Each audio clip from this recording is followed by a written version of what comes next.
Welcome to Rob and Tony's Cinematic Adventure. I'm Rob Wilson. And I am Tony the Guano.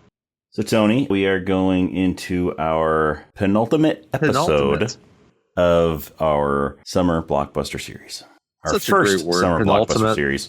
Yes, it is a great word. Penultimate. You ever think about the etymology of that word? I have, actually. And I don't care to look it up because when you take a look at it, I get the idea that it should be the fifth to last episode, and it's not the fifth to last episode. Yeah, it's the second to last episode. But yeah, so we are beginning to bring our summer blockbuster series to a close for this first summer that we are doing it. I'm sure we will be doing it in future summers also. We've had a good range, haven't we? Yeah, we have had a good range. We have one from this summer. We've had a few other kind of recent ones. I like that we've avoided actually doing. We could do even some of the other more recent ones in the last 10 to 15 years, but most of those are part of larger series. Mm-hmm. And I like that we kind of stayed away from that. Yep, me too. We've had some of the very classic blockbusters like Jaws and Independence Day, and we've had other kind of ones that you don't necessarily think of blockbusters, but definitely were, like Finding Nemo was a blockbuster. Yeah, and Signs, right? So yeah, and even Brian, like last week, the comedy and The Hangover. So yeah, I've liked what we've done, and I think now we're going a little different too, because it's. I'm wondering, is this a forgotten blockbuster or not? I don't know. Be. I mean, it's definitely one that's not at the front of people's minds right now.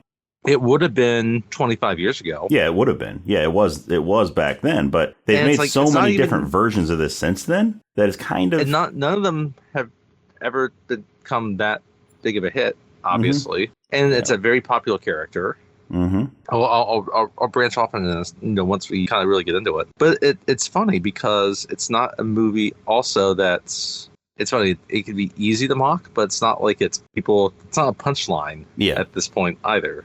Yeah. And the thing that's probably most popular for her at this point is its song. Yes. So what are we doing? We are doing the 1991 classic Robin Hood, Prince of Thieves. And that song is... Everything I do, I do it for you. Bryan Adams. I love that song. It is a great song. It is a great song. And it's a perfect song for a movie credit too. It really is. When it was going over the credits the other day, it's oh yeah, this is 90s to me. Yes. And really good ballad over the credits. They also worked it into the score. They did in several parts of the movie.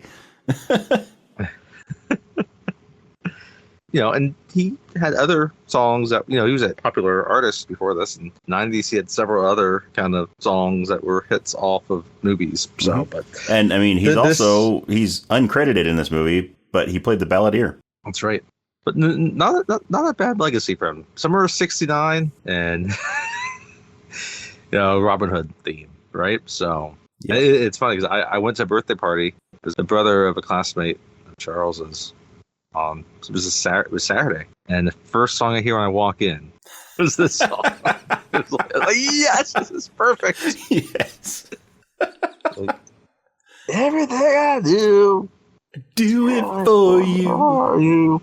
Anyway, massive hit. Yes, massive hit. Didn't even need the movie because and it's funny. It's actually on his album and on the soundtrack. Mm-hmm. So. Yeah, and his producer didn't want him to record it. He thought it was going to ruin his career. Good thing he told his producer to fuck off. Yep. It ended up being his biggest hit of his life. And part of it was because probably it's a great ballad, but the movie was big in the summer of 1991. Yeah. Oh, yeah. Because the funny thing is, it had Kevin Costner at his peak. Yes. And Christian Slater. And it's funny, Christian Slater's people forget about Christian Slater. No, he was in this movie. Yes, he was. And Christian Slater spoke with a British accent in this movie. It was kind of a halfway British accent, but still. Kind of halfway, At least he tried. We'll get to it later again. But my favorite is when he tries to say "fuck off." Yes. In a British accent. Oh yeah. No, the movie got its F-bomb in. Yes. Which that F-bomb was, we'll get to it, but it was ad-libbed. It almost seems ad-lib, but then the way the camera's just on him, it's weird. Anyway, yep. But yeah, Christian's, because you know what, he would after like what Heathers, but you know, and I guess, you know, is he doing anything anymore? Like Kevin Costner has like kind of made a comeback. Yeah. He's like that old guy in a Western type movie now. Yes. Right? Yeah. I mean, Yellowstone brought him back hard, and now he's doing other Westerns. I feel like after like the late 90s, he just kind of laid low. I guess had open range in like what 20, you know, early 2000s. But then a good like 15 years, he just kind of was like, not that he was in flops or anything. He was just kind of laying low, and now he's back. Yep. I mean, this movie, there's a star-studded cast in this movie. Oh, no. You got that's Kevin Costner, you got movie. Morgan Freeman, you got Christian Slater, you got Mary Elizabeth Mastrantonio, you got Alan Rickman. Even on credit, you have Sean Connery. Yes, you do. He's in the we movie won't get for to about that 2 spoiler yet. And it's the most, it's so obvious that this is going to, yeah. Oh, yeah. But we also have Brian Blessed playing Lord Loxley, Robin's dad. Yes. Now, Brian Blessed's been in a lot of things, like Flash Gordon, and various other things. But the thing that I always think of, the first thing that pops in my head when I hear the name Brian Blessed, or when I hear his voice, the first thing that I hear in my head is, "You sa thinking you sa no greater than the Gungans? Me sa like a this. Maybe we sa being friends."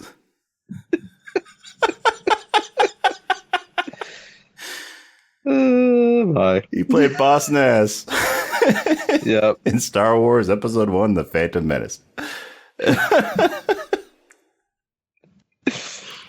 But it also leads me into something that we have not really discussed in a while. You remember our fun little game of the Who's Who of Doctor Who? Yes. This movie alone is its own Who's Who of Doctor Who. Well, that's the thing. Like, it's got all these British people, and then you get Kevin Costner playing Robin Hood without a British accent. The one that I was thinking about was Friar Tuck. Mike McShane is in Doctor Who, and the Angels Take Manhattan. But a lot of people, I guess, of a certain age, at least definitely at that time, would have known him from the British version of Whose Line Is It Anyway? Yes, definitely. But and also the 90s sitcom starring the Lawrence brothers, Brotherly Love. Yes.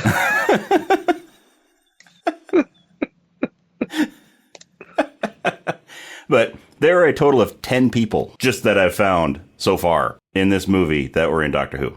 We got Michael McShane, who we already mentioned. Brian Blessed, who we already mentioned.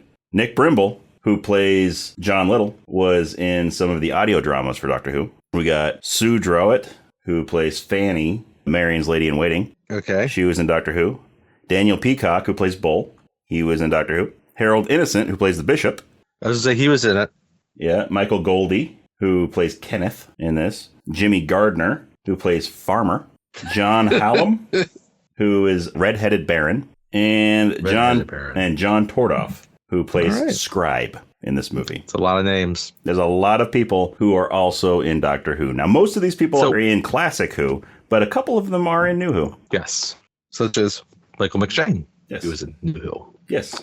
So, but of course, Classic Who would make sense because this is 1991. Even though you could imagine that some of them could be later.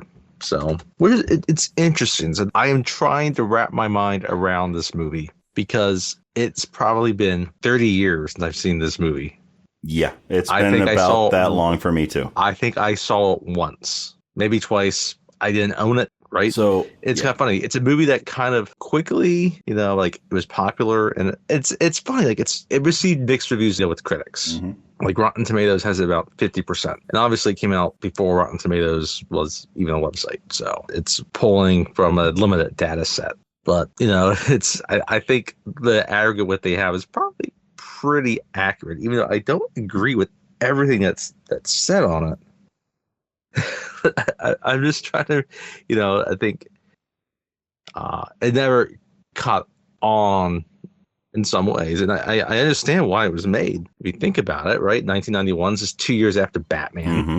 Right, so you could see like Batman was a success. You can see the studio like, all right, well, we should do a Robin Hood movie. Yeah, because Batman was a classic character of like the 40s, right? Yeah. Okay, well, let's go back and reach into this classic movie character, like pulpy character. Let's do Robin Hood. You get it. Like Dick Tracy was the year before that. That was 1990 with Warren Beatty. Yeah. Right? Yeah. So, I mean, it makes perfect sense. And it would make perfect sense using, I get casting Kevin Costner because it was his peak.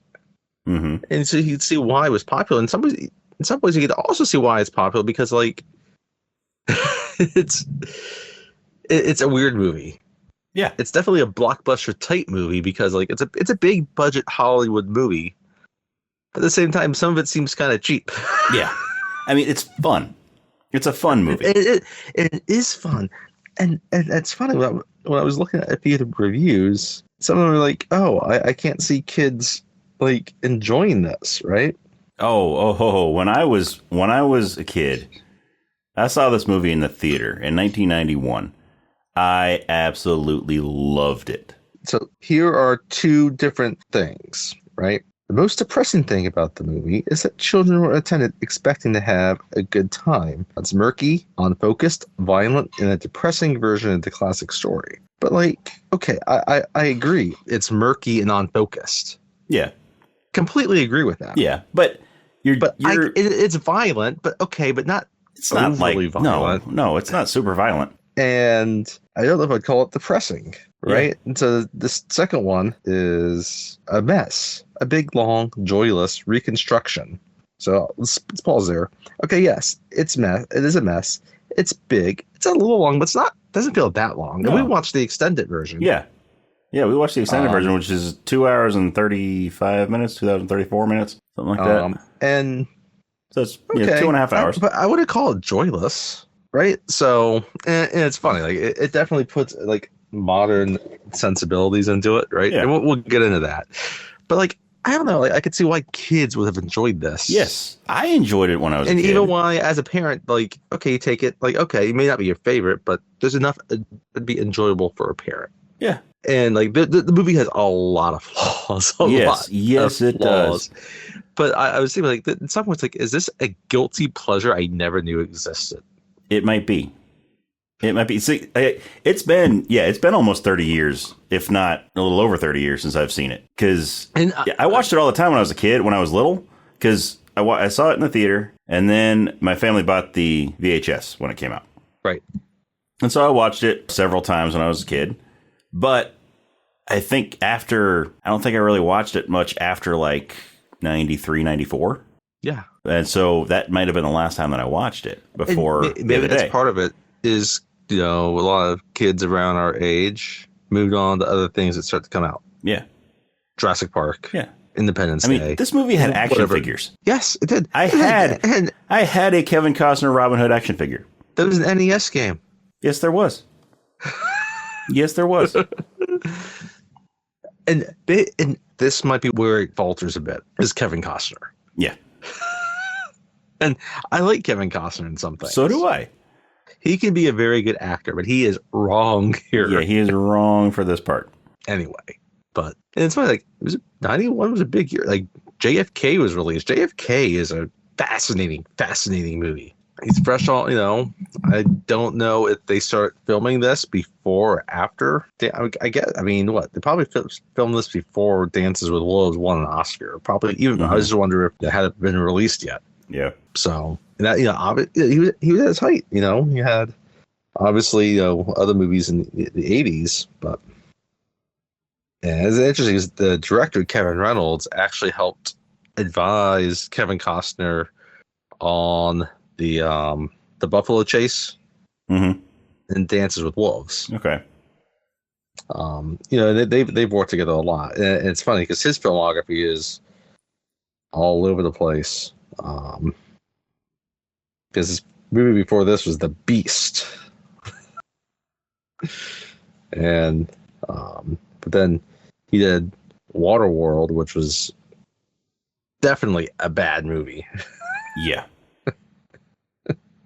And then he did the Samuel L. Jackson high school gang movie 187. Mm-hmm. Then he did The Count of Monte Cristo, which is actually a good movie. Yeah. Then he did Tristan and Isolde, which was a bad movie. Bad. I watched that in the 303. Oh, did you? Yeah, I did. Yeah. Wow. It's a good thing you didn't tell me that one. We lived in 303. I watched that in my room, actually. But yep. Yeah, Steve and I never would have let you live that down. And then 10 years later, he did Risen. So anyway, interesting actor. But yeah, it's he's a director that's all over the place. Yeah. And even this movie is directed all over the place. Yeah. Because like I look at it, and then like the opening sequence scene, like it's it's funny. Like this movie does actually like kickstart like these movies that take place like in like the Middle Ages, right? Yep. Or Renaissance era, that type of thing. Like Three Musketeers, right? Mm-hmm. I mean, Three Musketeers was 2 years after this. Yeah. I don't know, Dragonheart, First Night, right? You had a string of kind of movies that were kind of like that, which obviously playing off the success of this. Yeah. And it's funny you mentioned Three Musketeers because 2 years later, Michael Wincott's in that also. Okay. Michael Wincott played Guy of Gisborne in this. Okay. Or Guy of Gisborne. The sheriff's cousin. The sheriff of Nottingham's cousin. The two of them are great. Yeah. He's also in Three Musketeers in 93. Interesting. Braveheart. It was 1995. Right? So you could see it's definitely the Hollywood has this time period on their mind because that they showed they can make it succeed. So anyway, let's dive into it a little bit. And like I said, you could tell this like right away, like it's the classic thing. Like, okay, yeah, you get the credit card about like it's the Third Crusade, right? Yeah. So, by the way, before we get into it, yes. Spoiler alert: we are going to be talking about this entire movie, beginning, middle, and end. So, if you have not seen it and you don't want to be spoiled, then pause the podcast, go watch the movie, then come back and listen. If you do not mind spoilers, if you've seen the movie, then go ahead and keep on listening. But you have been warned. Including what surprise character Sean Connery plays. Yes. Including that. Including my favorite, the one line from this movie that probably did endure, uttered by Alan Rickman. Yes. And yes.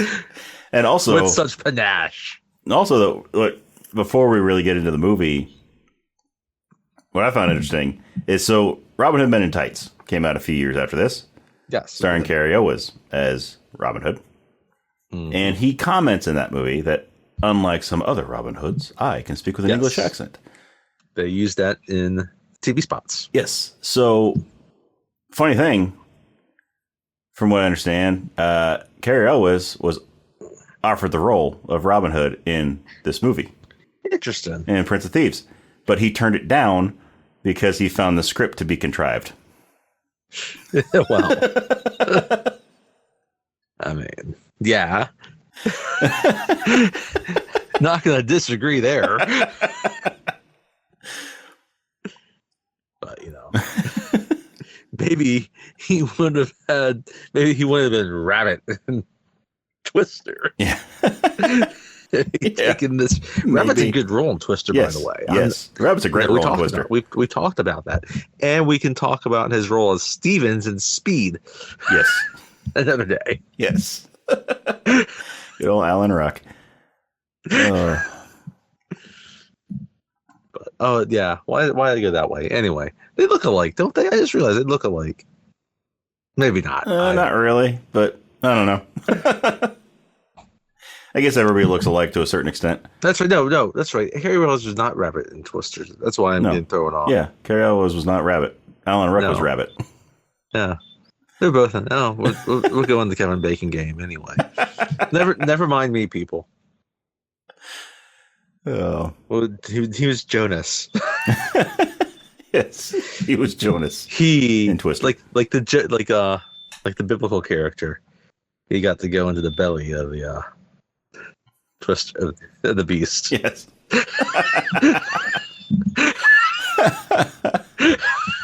Anyway, didn't make that connection before. Yeah, me neither. Anyway, but okay. Back to Robin Hood. Sorry, Carrie, always. We'll get some more of your movies. Yeah, maybe. So, I think like right away, like you can tell. I don't know. Even from the beginning, I'm wondering, okay, what is their goal here? Like, is it to make some grand epic, or is it just going to be just all right? Let's just make this like Hollywood version. I think they were just trying to kind of balance some line of kind of a little bit more epic version of Robin Hood, but keep it kind of big Hollywood budget type of thing. I don't know. Action oriented. Yeah. Because right away, like you get the title card, the music seems kind of serious, right? And then you're in this prison in like the Holy Land. Yeah. And they're cutting a dude's wrist off. Yes, they're cutting a thief's hand off. Like you do. Like you do. Yeah. Yeah. It is that's about 1194, right? So it's late 12th century, and yeah, I mean the Crusades are going on, and Crusades are going on, right? So so this is prison, and we got this guy that goes up to get they cut off his hand, and then they come to get another guy. There's these two British gentlemen, chained up in there. They're chaps. They're friends. Big long beards. One of them has a British accent. The other one doesn't. One of them has this accent. Where's it from? I have no idea. I don't know. I mean, there's no country with this accent that is known to anyone in the world right now. It should even. The problem with any of these movies is that even any of these accents, like even like the British, English, Scottish, Welsh, whatever, like if it's the 12th or 13th century, it's going to be a completely different accent anyway. Yeah. Yeah. So it's changed over time. So especially was all the war and other breeding. Anyhow, yes. So there's two chaps, and obviously they're friends and they're chaps. And one gets accused of stealing, and he's gonna take he's gonna get taken over to get his hand cut off, and the non-British accented one jumps in and he's like, "I took the bread. He didn't take it. I took the bread." Of course, it's bread. It's like straight out of Les Mis. Yes. Like there's an alternate version of this movie where the jailer follows him back to England and is just obsessed with making sure he's on the straight and narrow. Yeah. And then the Scottish fight for freedom breaks out.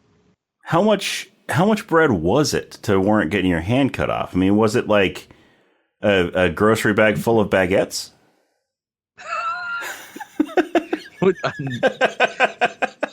Not in Palestine. That's not even Palestine at that point, technically. Yes, but not, not in Jerusalem or wherever they were being held prisoner in the late 12th century. Yeah, which that's my favorite part about what was it, The American? That had Tom Wilkinson just carrying around a paper grocery bag full of baguettes. Michael Clayton. Michael Clayton, that's what it was. He is brilliant in that movie. I love that movie. I don't like George Clooney, but I love that movie.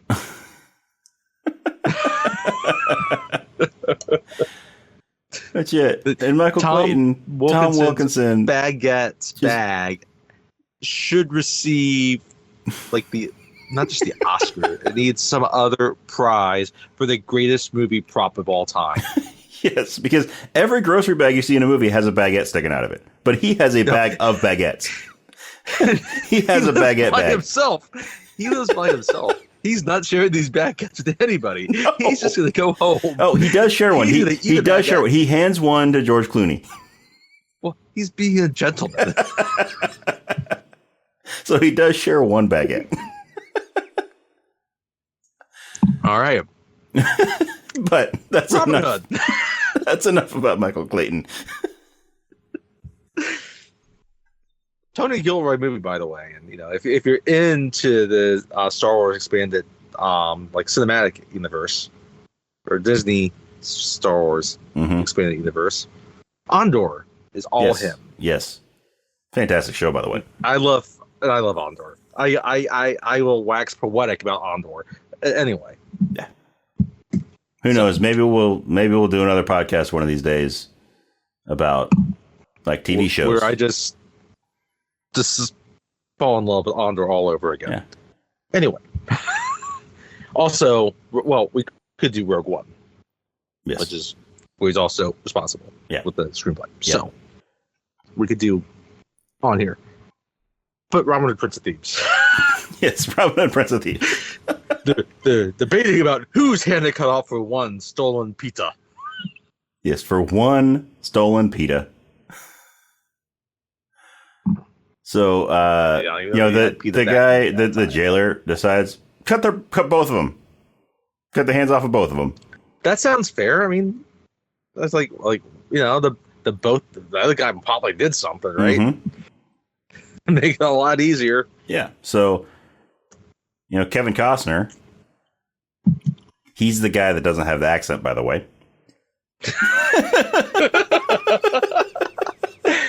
The other guy eventually doesn't matter. He's about to die.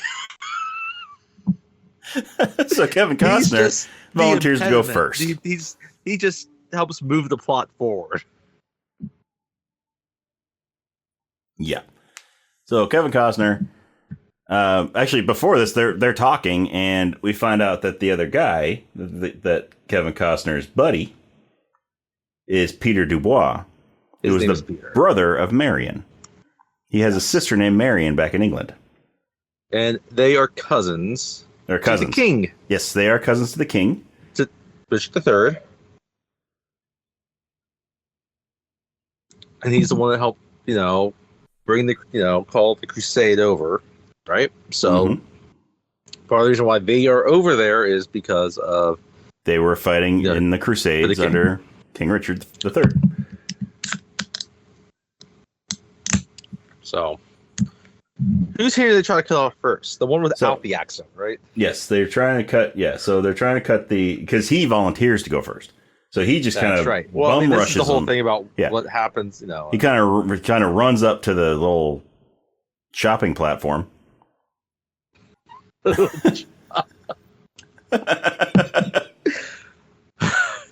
And puts his hand down on there. Yeah, he's real eager to get his hand cut off. Oh, yeah. The guy before him was freaking out. He was crying. He was screaming. And, Kevin Costner just runs up there, just throws his hand on there. He's like, cut it off. Hey, cut it off, please. I don't like this hand. You're really into that scripture verse about if your hand causes you to sin. Cut it off. So, Yeah, he puts his hand out there, and I always thought this was a nice touch. But they heat up the sword. Yes. They put it in coals so it cauterizes the wound as they slice. Well, they don't want people bleeding out on them. But the guy gets a leather strap, wraps it around his wrist, and so that he can hold his arms still and keep his hands at a distance so he doesn't get his hands cut off.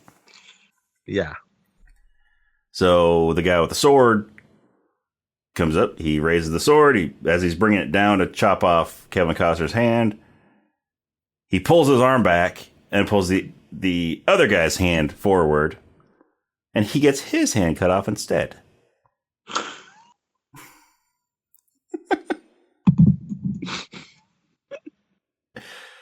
You'd think that they would have some sort of, an extra guard on him or something like that, if things start looking a little fishy. Yeah. They can prevent that kind of thing from happening. But yeah, so then that, causes a big scuffle in the prison, and Kevin Costner gets a hold of the sword and fights the guards off, goes and releases his buddy. And just across from where they were chained up, we have Azim, played by Morgan Freeman. Yeah.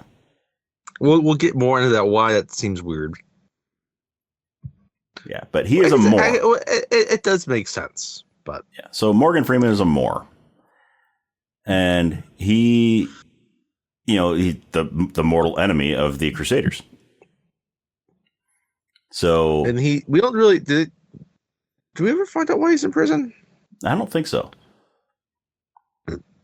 But he is asking Kevin Costner to release him, to cut his chains, something because he can get him out of there. He must have been on Hodge, right? Because if he's a Moor, he's an awfully long way from home. Yeah.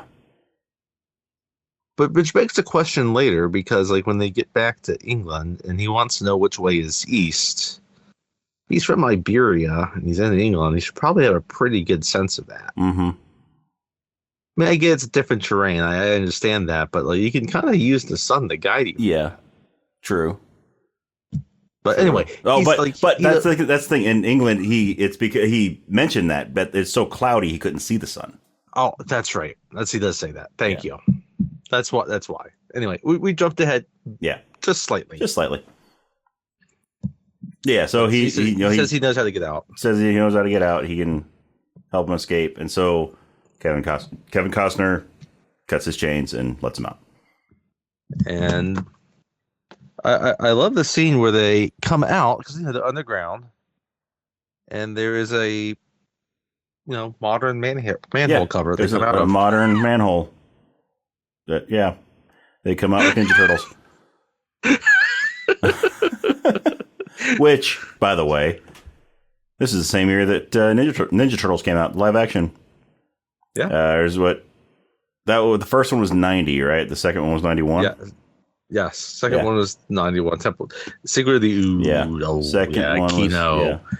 Was, yes. I love Secret. Well, yeah, Secret of the Ooze is great. Yep. Anyway. We'll do those movies one of these days. We should do those movies one of these days. We should definitely do those movies one of these days. It'd be interesting to do this one of these days. Yep. So, but while they're trying to escape, there's a guard. He's up on top of one of the buildings. He sees them, and he's got a bow and arrow. He ends up shooting and killing Peter. Yeah. Before Peter dies, he has Robin make a promise about his sister, about protecting her. Who's Robin? Right. Who's Robin? We haven't been introduced to anybody named Robin yet. We have Kevin Costner, Mr. No British Accent. And we have Azim.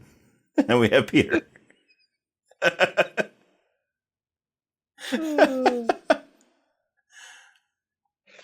But I forgot. There's a point in here where Robin then saves Azim's life. Yes. And Azim now makes a vow. It's because, he saves his life because he cut his chains and let him out of there. So he says he will return to England with him because he has to repay this debt. Yes. It takes the entire movie. He waits the entire movie. Basically, he has other instances to help save him. Basically, he's Robin Hood's Chewie. This is so true. He is to Robin Hood as Chewbacca is to Han. You know, he owes him a life debt. And so he speaks a different language. Yep. Worships a different god. Yep. Is dark. Painted.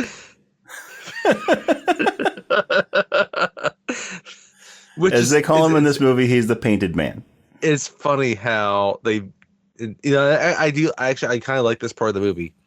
Is like sometimes it's used like as truly a derogatory slur. Yeah. Towards him. And other times it's just some people just say it out of ignorance. Yep. And others just being curious. Yeah. Like the child that sees him. Yeah. And we'll get to that later. I love that little interaction between the two of them because the child's just kind of curious and he sees it and he likes the curiosity. Yeah. Right. The person's talking about it because he looks at the little child and says it and he realizes just like this person's curious about me. Yeah. He's just not afraid of me. He's coming, and just wants to learn about me. Yeah.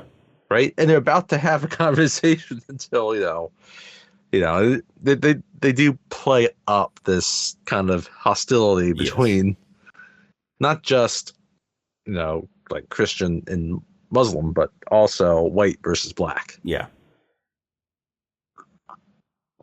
Throughout the movie.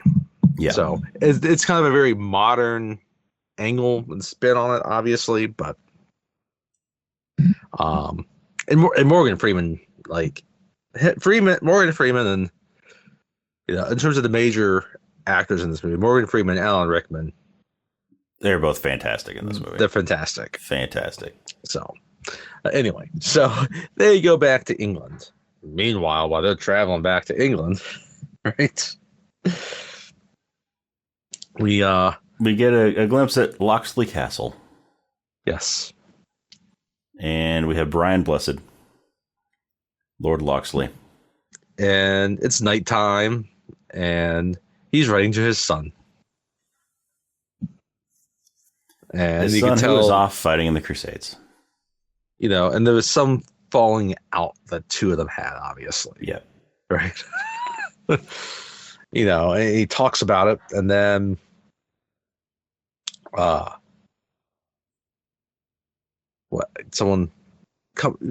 comes in? Someone comes in to warn him. That was Duncan. Duncan, yes. Duncan, his servant. Really, it's servant Duncan, right? And what does he say? I can't remember exactly what he says about this. So this is this is the thing about the movie. There's so many. It's like what? 2 hours 20-minute movie. There's a lot that happens in this movie, and I'm trying to piece together every piece of it. He comes in and tells them that there are men with masks. That's right. Away from the castle, and they're demanding that he goes out and meets them. But what he doesn't really know is that it's the sheriff of Nottingham. Yeah. Who is trying to take charge while the king is away. He's trying to seize all the land and basically... Yeah, he wants all the land, and he's not willing to cede them any of it. So he's, the plan is just to kill him. Yeah. So... It's a trap. It's a trap. So so Lord Locksley grabs his sword off the wall. A real nice sword. Like fancy, ornate sword. And goes out of the castle to ride off and meet, these people with masks, and sees them right outside the castle door like right on the other side of the moat. A lot closer than where he was told they were. Then Duncan comes up behind him and apologizes for deceiving him. But they made him do it. And then one of them takes off his mask. And it's Alan Rickman. Yes, it is Hans Gruber. As the sheriff of Nottingham. Yes, it is Hans Gruber. And he says, yippee-ki-yay, motherfucker. Motherfucker.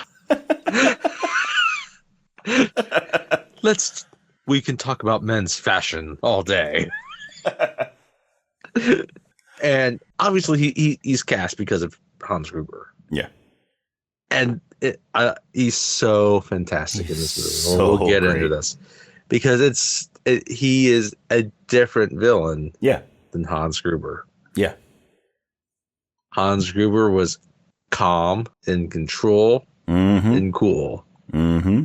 The Sheriff of Nottingham is not calm. Is none of those things. Not. Yeah. He's erratic. And so Lord Loxley's on a horse, and the Sheriff of Nottingham is on a horse, but everybody else is on foot. All the other people, they're in white robes and they have masks on. They almost look like KKK. Yeah, that's a good point. But they all bum rush Lord Loxley and kill him. Yeah. So that the sheriff can take his land. Then it jumps to 4 months later, and we have Robin getting to England. Just a brief pause on that. My understanding on this, and we'll get into this in a little bit, is like and this is where the movie's muddled.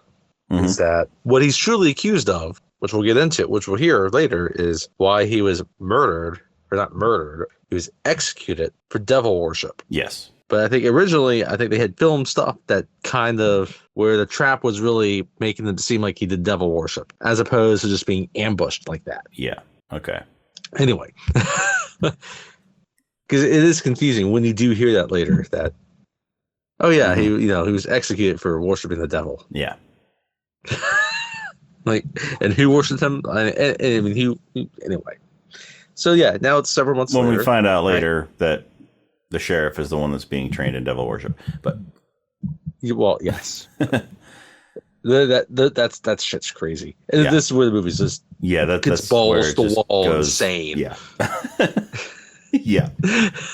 Because right now it's like, okay, it's a medieval movie thing, anyhow. So it's several months later, and now Azim and Robin have reached England. The shores of England.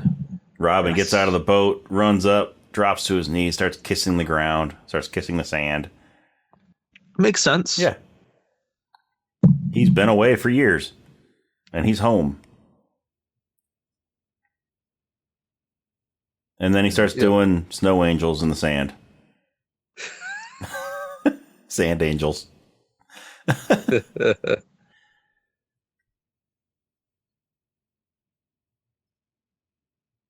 And Azim gets out of the boat and kind of starts making fun of him. It starts teasing him.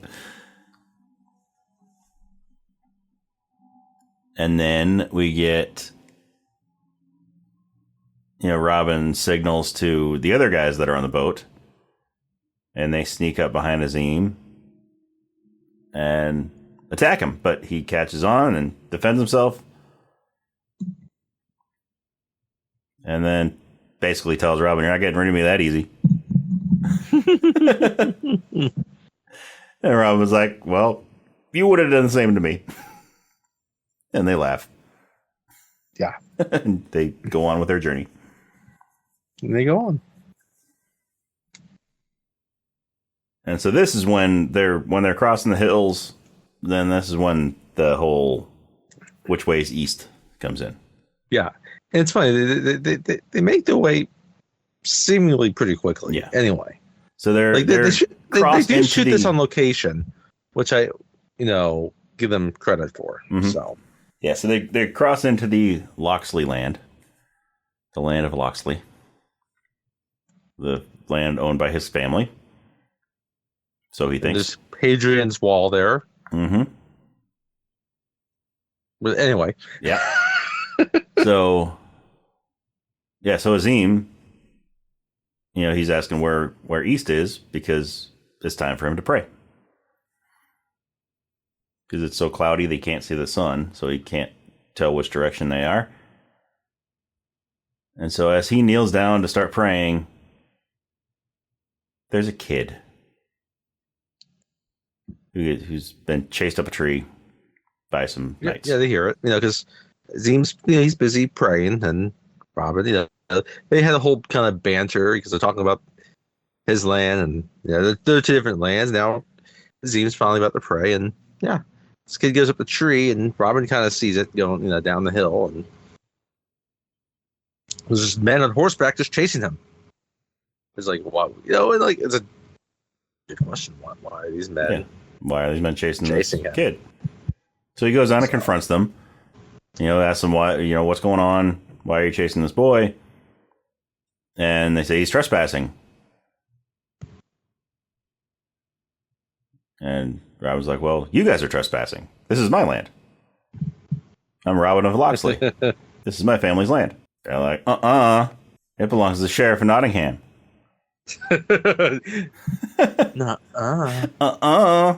And Robin's like, it's mine. You go get your own land. And then, he's asking, it's like, what type of creature, there's 6 of you. Mm-hmm. 6 of you and one small boy. They're trying to pass, it's... Why do 6 of you need to go after one small boy? And then, he's, and the leader's like, let's just chop the tree down. Robin's definitely not having any of that. Robin's like, you are not chopping my tree down. This is the giving tree. The man who strikes that, he threatens to kill the person that strikes that tree down, right? Mm-hmm. And he's able to beat them off. He kills 1 or 2 of them, and he takes on six of these guys. They're not the most fearsome. No, 6. they're not. They're not the most fearsome 6. They're not. Again, they stayed home. They didn't go on crusade. Yeah. That should probably tell you something, right? Yeah, but still, 6 on 1. Yes. Yeah, so he kills 2 of them. Especially the other one's run away. Spent 4 months traveling to get back home. We're probably not the most, well-fed and strongest at that point. Yeah.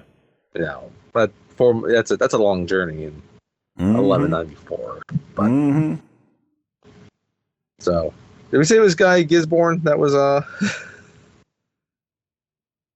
Yeah, that's right. He was there. Yeah, he was there. Yes. Yeah. Yes, he was the leader of them. He is the sheriff's cousin, right? Yes, he's the sheriff's cousin. We find that out as well.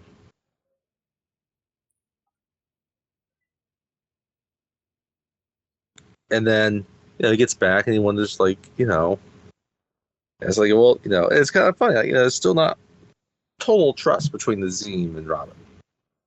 Yeah. Robin's curious about him and asking questions about himself. Yeah, he's like, oh, well, where were you? This whole time, exactly. This whole time that Robin's fighting off these guys, he keeps on yelling back to Azim to come help him.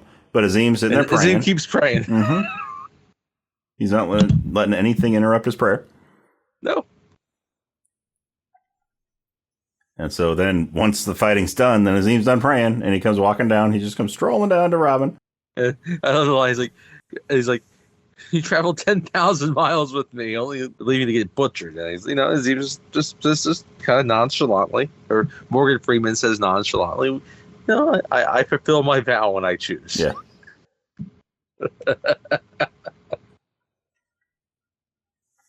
And honestly, he seems to have a pretty good assessment of situations. Yes. About when he should fulfill that vow. Yeah. Yeah, I mean he's gotten to know Robin pretty well over the last 4 months, and he knows what he can handle and what he needs to step in on. And I do think Morgan Freeman, he has an interesting choice here because this is probably about the time where he's the last 4 or 5 years, because he was in Glory a couple of years before this and Driving Miss Daisy. Mm-hmm. It's just as he's starting to truly kind of get more notice in movies. Yeah, I mean this was still a few years before Shawshank. Yeah, it's funny. He act in a bunch of things, but like he's one of those ones that doesn't really get a breakthrough until like their 50s. It's funny because like I was looking at his age. It's like he's like 85 now, right? See, when you look at like as I remember watching Driving Miss Daisy at one point, like he looked old then, to be honest. But he's only like 50 something. So, but yeah, it really was a big role for him. It was a good choice. Yeah. Anyway. Yeah, he's great in this role. He is. Right, and so then they go back to the boy, and they're just telling the boy hasn't come down from the tree yet, right? He's like, you don't need to be scared, and he's talking about how there's a castle not far, and and but the boy runs off, and and Robin's like, just talking, and it seems like, well, my home is not far from here, right? So yeah, they try to continue on. They get to Locksley Castle. Yep. And it's like burned out. Yep, burned out, most dried up. And it's like, and Robin's like trying to find. He's calling for his dad, and he's looking around, and finally, he sees him. And he's just he sees his dad hanging from the rafters. Yep. Dead. Yeah. And it's been 4 months. Yeah. He probably smelled him before he saw him. Well, yeah. But then he hears Duncan nearby. Yes. And so he calls out to Duncan, and he's asking why he didn't cut his father down. And we don't see it yet. We don't see it yet, but Duncan comes out and reveals that he's blind. He's blind. Kind of hard to... The sheriff and his people blinded him. Yes. So yeah, it's kind of hard to climb up and cut somebody down when you can't see it. And then bury them when, you have no eyes. Yeah. So Duncan gives them an update on everything that happened. And he confirmed that his guy of Gisborne that is the one that actually cut out his eyes. And the sheriff looked on and gives the entire update. Says that, they accused Robin's father of worshiping the devil. Mm-hmm. Right?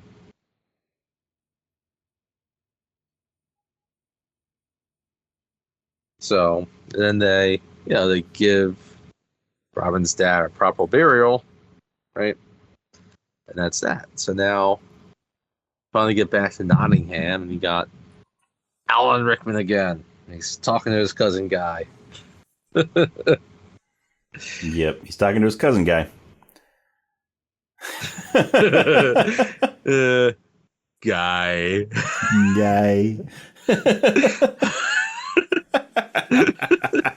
We're doing that movie too. In one of these days. Yes. That was always better when it's French and it's Guy. Yep. Because Guy is just Guy. Guy. Guy. I don't know. Anyway. What a name. Like, look at the name of son Guy. Hey, boy. Anyway. Man. I'm going to name my baby boy Man. And so, anyway, they're talking, and they're wondering about, sheriff's just kind of wondering about, why there's this misfortune this afternoon, and Guy just says, oh, yeah, he met this man, and then, tells him that it was Robin of Locksley. And Guy, I think for Guy, he didn't recognize the name, but the sheriff knows it. Yeah. He says he's the prodigal son. Yep. Now, the entire thing I've always wondered also, just how old is Robin supposed to be in this movie? I don't know. Yeah. We'll hear repeatedly that, oh yeah, that boy. Mm-hmm. And it seems like he's only been gone 7 years, maybe 8. It's heavily implied that he's supposed to be way younger than Kevin Costner.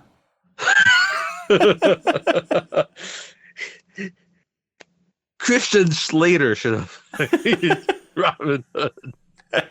We haven't met Christian Slater. We'll get to Christian Slater. We'll get to him. We'll get to him very soon.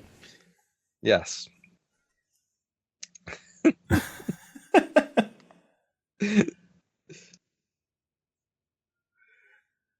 And they talk. So now, obviously, he kind of needs to figure out if he can get Robin on his side because technically this is land, and either he's gonna be loyal to him or he'll have to kill him. Yep. Right. We see plenty of points where there's different other lords that have decided to, give their respect or land to the sheriff. Right? Because essentially, Robin's dad stayed loyal to the king. So, because again, the king is just off on crusade. Sheriff wants to take advantage of that, right? Yep. Oh, so then they get off, but then we see this eye in this hole. Yes, right? There's this hole in the wall, which obvious hole in the wall, by the way. How it took him this long? Obvious hole in the wall. It took way too long for the sheriff to find his hole in the wall. Yes. He randomly discovers a draft. Yeah. Coming from this quarter-sized hole in the wall that constantly has an eye on the other side.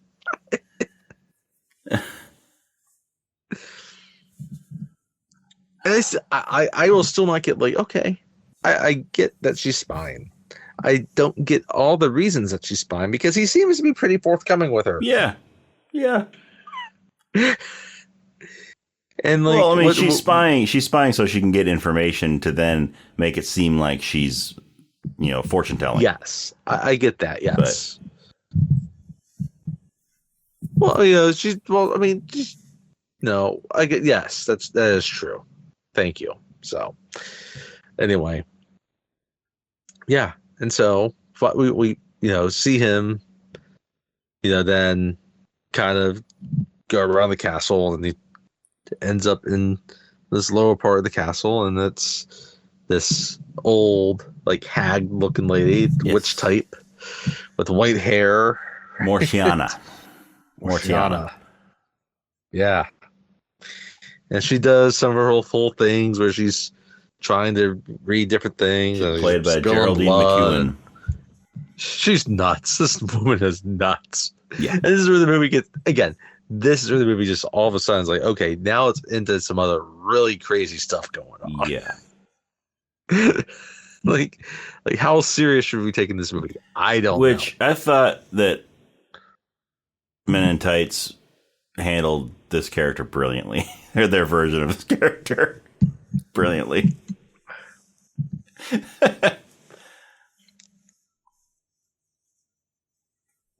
But we're not going to get too much into the Robin Hood Men in Tights right now because we may do that one later.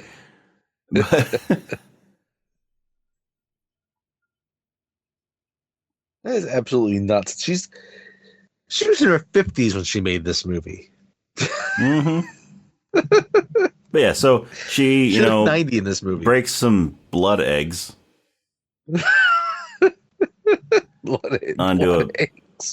onto a plate. Throws some pieces of bone or dominoes or looks like chocolate. Looks like little squares from a Hershey bar. Little rectangles. But mixes it around in the blood egg and mentions the painted man. Yes. And and she also foretells the coming of King Richard. Yeah. He's going to come back. Mm-hmm. Right? And then also the painted man and Robin will be their deaths. Yeah. Right? Yeah. It's she has these motives. We'll get to them. It's obvious, with trying to set things up for the sheriff. So,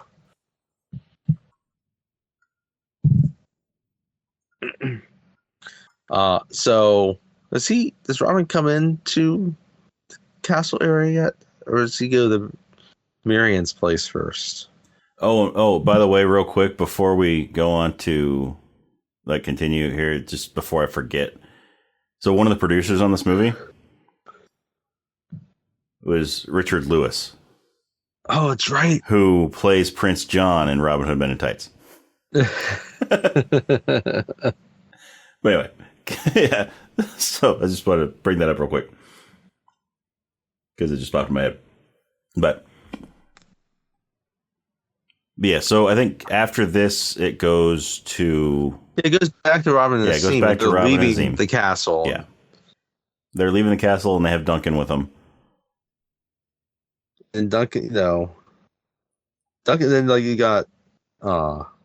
this is where Duncan and Azim start talking, and Duncan's obviously blind. Mm-hmm. So you can't see what Azim looks like. Yeah. So Duncan's bad mouthing the Moors. And then he asks Azim, what religion are you? And he's like, I'm a Moor.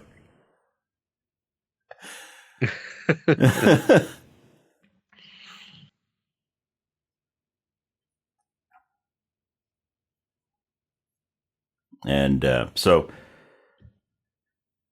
so now Robin's like, I gotta restore my dad's name. Like, he's not a devil worshiper. And at this point, this is basically his goal is a bit of revenge on that, and just also, again, you get in this later. Like the name is important. Yeah.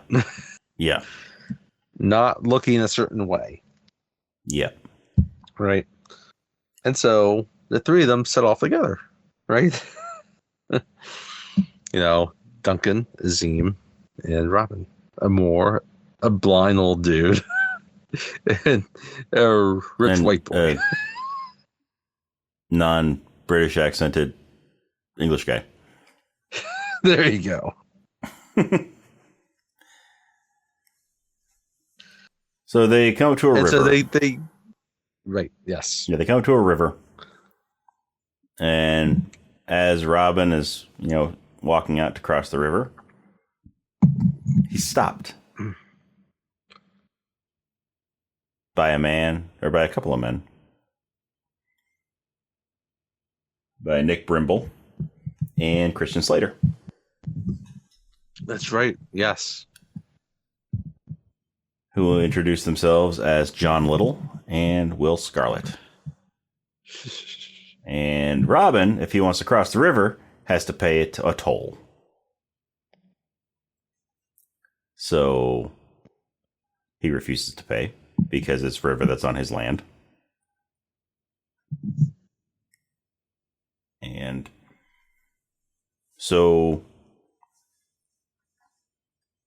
he tells him that he doesn't have any money. And he has a medallion around his neck. The Locksley family crest. I'm assuming that's what that is, because it's the same thing that was at the end of Lord Locksley's sword, the pommel of the sword. It was. So it's some symbol for the Locksley family. But so John tells him that he can give him that medallion, and he and his friends can cross. And he refuses to do that. So John challenges him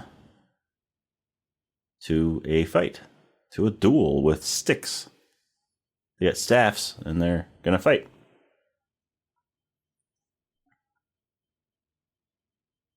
So he gives Robin his, and then Will brings out another one for John. And is it now when Robin notices the boy, or is it after the fight? It's after. Yeah, that's right. They still need to go to Marion's castle, right? Mm-hmm. Because they get chased off by them after that, and go deeper in the woods, encounter all of them. Yeah, that's right. That's right. Yeah, because so they're fighting. John starts out by just laying out Robin because Robin's not ready for it. He knocks him down a little waterfall, and he's got and Robin reaches up, his medallion's gone, and John's got it. He was able to get it off of him when he threw him down the waterfall. And so he's not done yet, so he wants to keep fighting. And so he gets knocked down, gets knocked into the water again. Looks like he's drowned. And so John goes out looking for him. Robin pops up behind him and basically sucker punches him. Yeah. Pretty simple. Yeah. Hits him with a stick from behind and holds him down. I love this. Yeah. He's holding him down in the water and found out John can't swim. He's splashing around. He's like, I can't swim. And so Robin's like, yield, and I'll let you up. He's like, okay, I yield. But I can't swim. He's like, stand up. Put your feet down and stand up. And the water's only like thigh deep. Yeah. And it turns out that this whole time Robin has been crouched down in the water to make it look like it was deeper. Savvy. It's smart. Yep. So he takes his medallion back. And rather than being pissed at him, John actually, he impressed him. Right. Yeah. Like the former bond. We'll get to that because kind of before they kind of all join up, they'll continue to Marion's little estate, and they knock on the door, and they're not gonna let them in, and they eventually let them in, right? And they go into her house, and then her maidservant, her lady in waiting, right, Fanny, pretends to be her. Yeah. like how he tries to be as kind as possible. You got fat. Yeah, because he and Marion knew each other from when they were kids, right? And so the years have not been sees Fanny, and he's like, you could tell he's trying to find a nice way to say she doesn't look like she used to.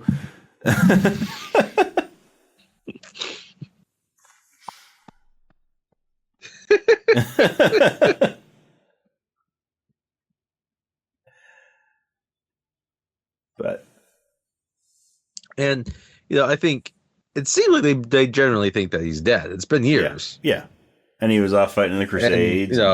But he wants to tell her about Peter, and at this point, he has no intention to find so first Fanny leaves Robin in the room by himself. She leaves, and then a ninja comes in.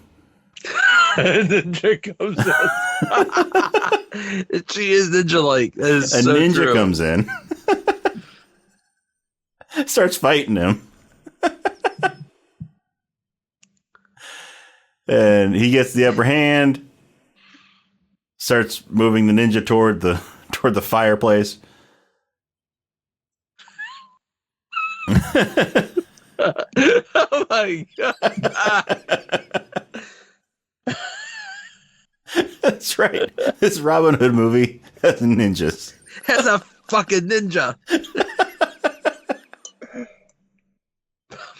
Played by Mary Elizabeth Mascherino.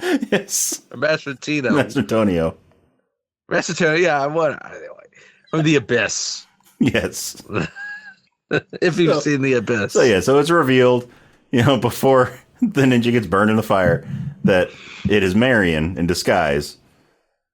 who was basically testing Robin. Yeah. Doing her best, ninja.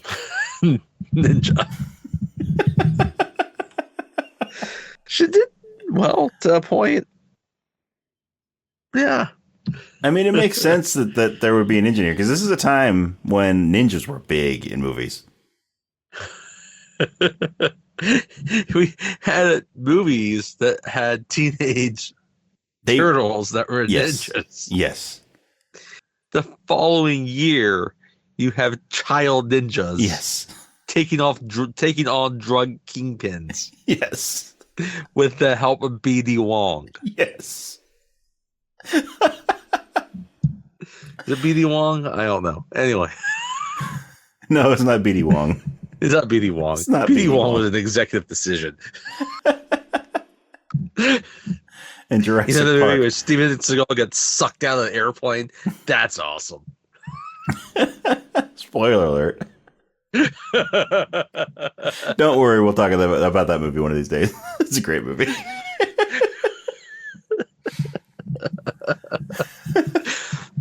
No one gets sucked out of the airplane in Robin Hood, Prince of Thieves. No, because there are no there airplanes. There is a ninja. Yes, there are no airplanes in Robin Hood, Prince of Thieves. But there is a Leonardo ninja. da Vinci had not sketched it yet. No. That was a helicopter. Anyway. Still.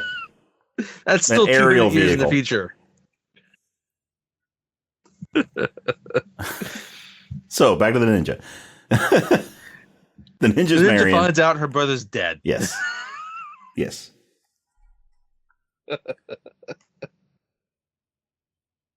And she doesn't quite trust Robin because when they were kids, Robin was a bully. Yes. He was a spoiled rich kid. Which makes sense because, Kevin Costner can seem like an asshole sometimes. Yeah. Anyway. Yeah, especially when he's not using a British accent in a movie where he plays like a quintessential Englishman. But that's also, there are varying reports on it, but evidently he tried. His dialect coach told him not to do it because he just can't do a British accent. So, but I guess he tried at first to do an English accent.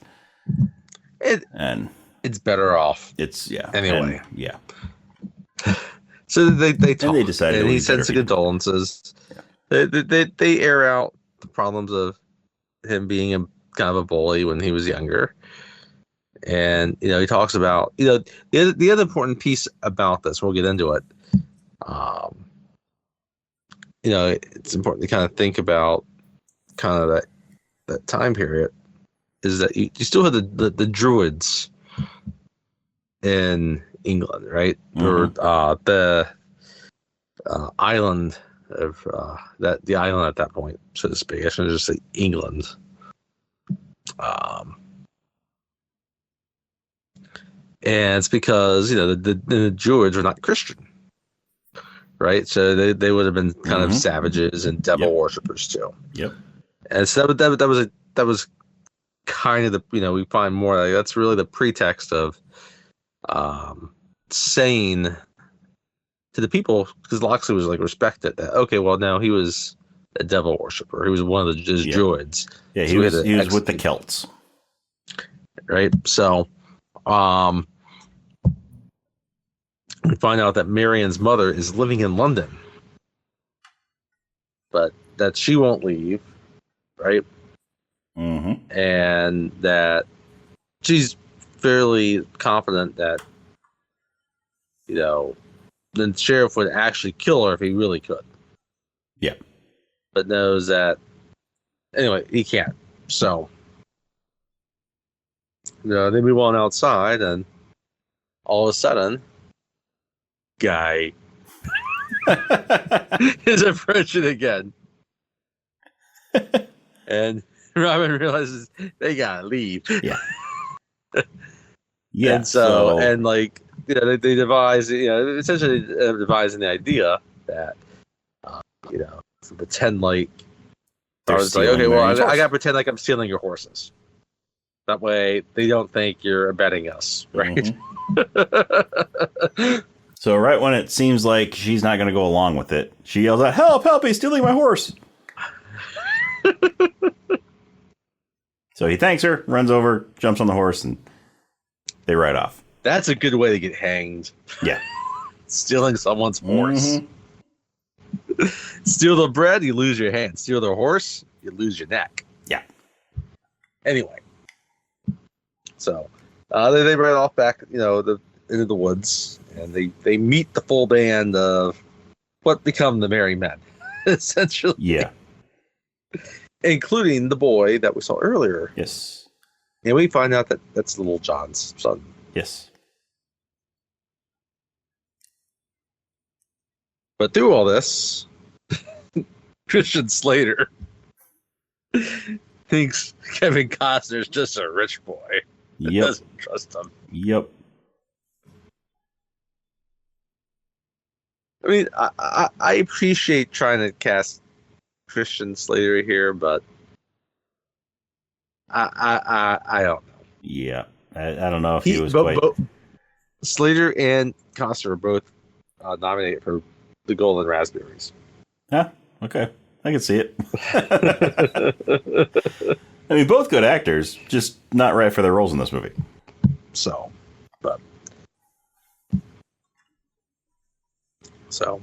But yeah, overall, like most of the men in the woods, they seem to be accepting Robin and Nazim and Duncan, but Will, Christian Slater, still looks at him, and we'll find out why. Yeah, we'll find out why later. But it's kind of silly, but whatever.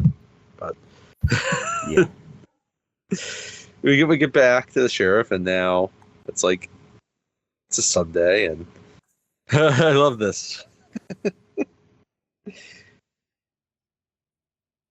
We have the bishop is like denouncing all the people that might cause like harm or like, disruption or be a danger to the sheriff and all the other things. So he's not hiding at all that he's completely in the pocket of the sheriff. Yes.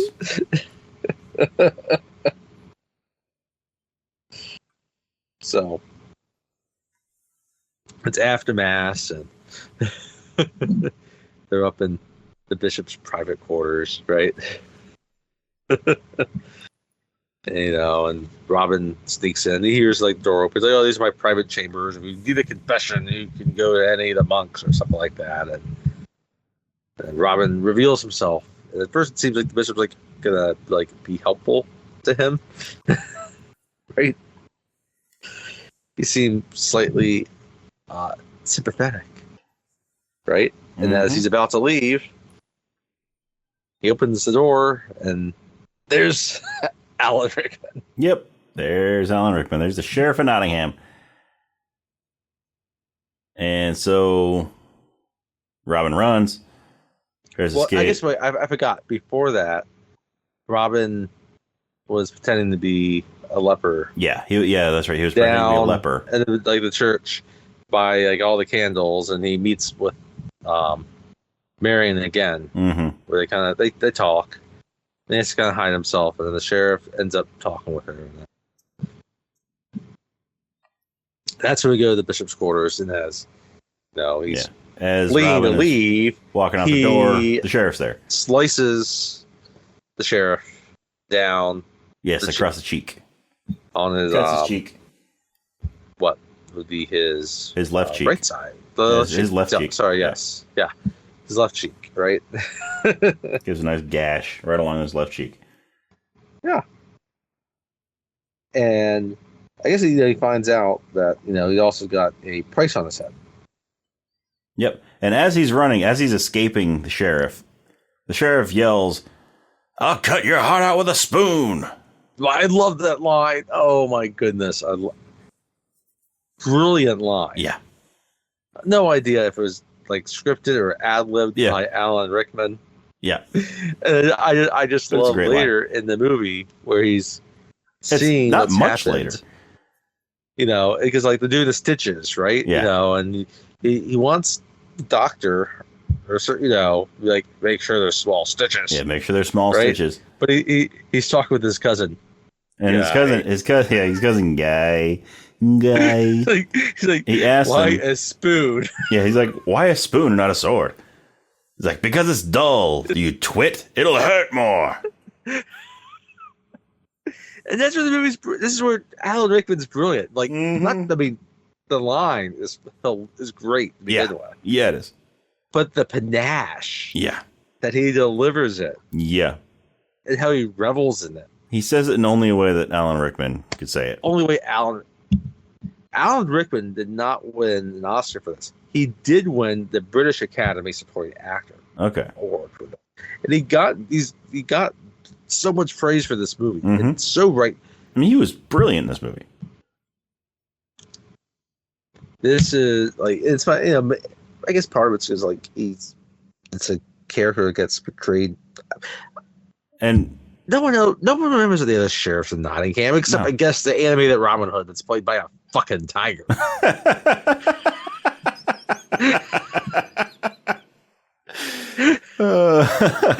But no one, it's because he's a tiger. Yeah, he's a tiger.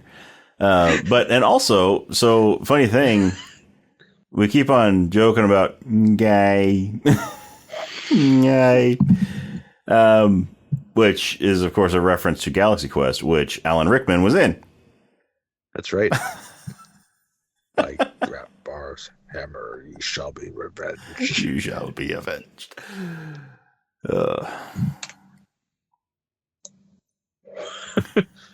Also, anyway, God, we gotta do Galaxy Quest. Oh, we're Gosh, going to. We're going hilarious. To. Yep, I love that movie. So do I. We're gonna do it. We're definitely gonna do it. But anyway, back to Robin Hood once again.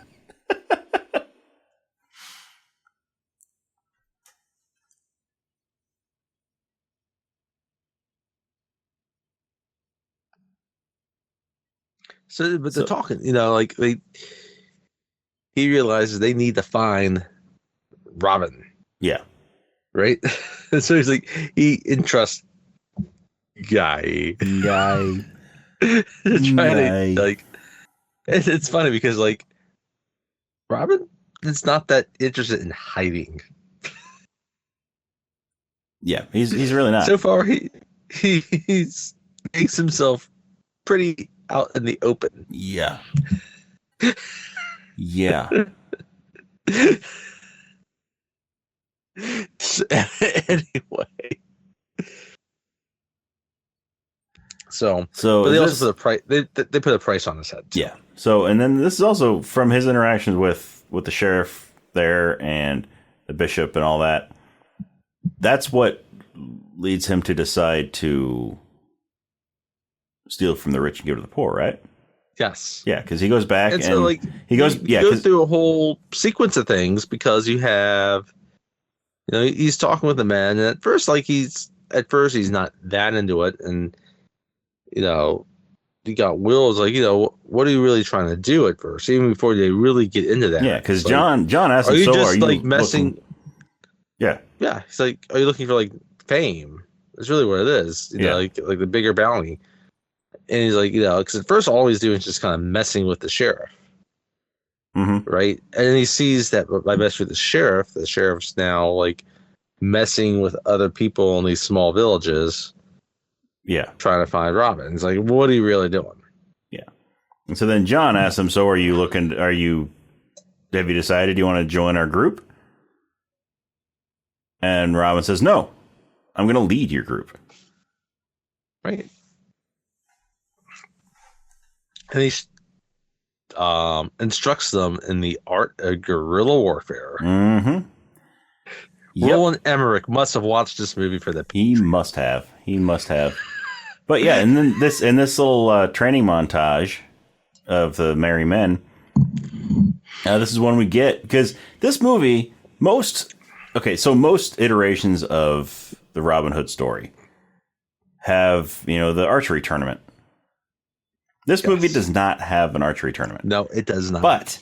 But you do get, in this training montage, you do get Robin Hooding an arrow. Mm-hmm. He shoots right through an arrow, splits an arrow from nock to tip with another arrow. Makes for a good TV spot. It really does. A trailer, teaser, whatever. But then they used it heavily. Yeah. Yeah.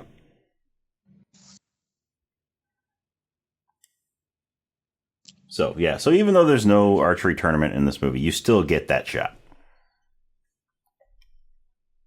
Because that's just classic Robin Hood. Yeah.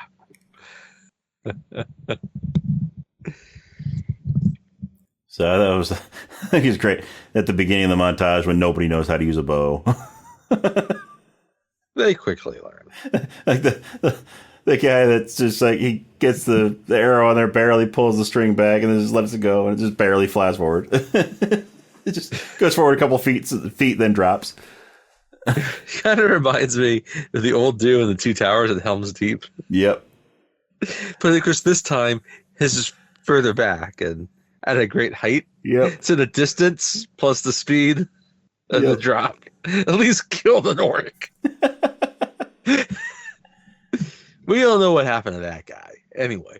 So, and also during this, so just before this training goes on, or right after it started, Marion came by for a visit.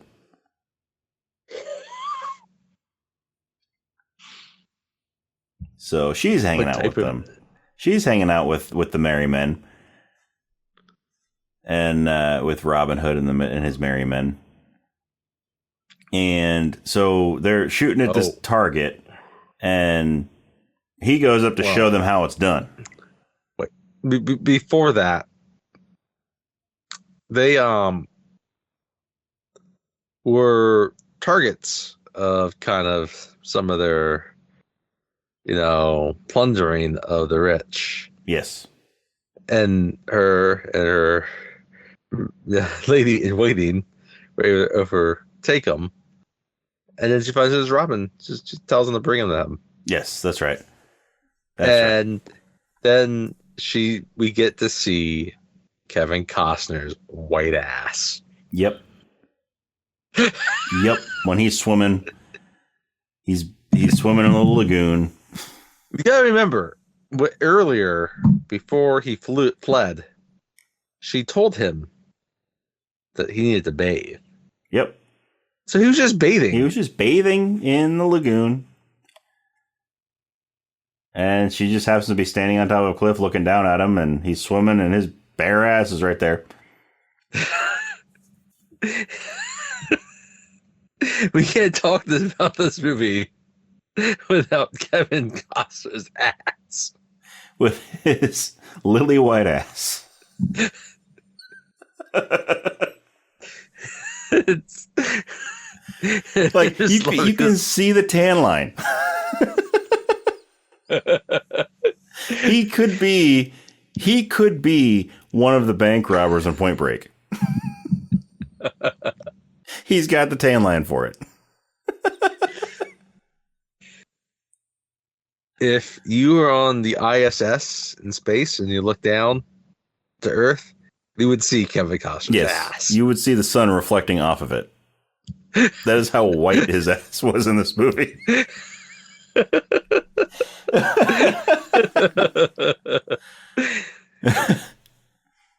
And, all of a sudden, Marion, she's getting perky for some reason. I don't know who gets aroused. Anyway. Yeah. So they're doing this shooting contest. And he doesn't even know she's watching.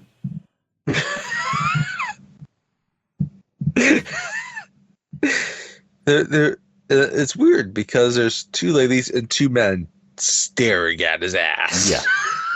Yeah. But yeah, so he's training the people on archery, and they can't hit the target, so he decides he's going to show them how it's done. He's like, but then someone's like, "Oh, can you do it while you're distracted?" And he's like, yeah, and No, they did. Yeah, and so he goes up there. He lines up his shot, and then Marion comes up and whispers in his ear or blows in his ear, and it throws him off, and he misses the target. I'll show you my way there.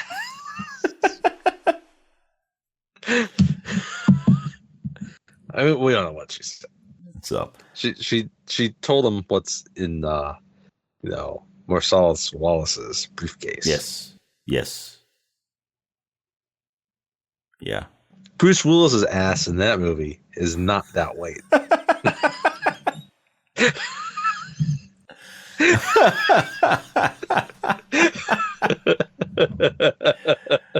Oh.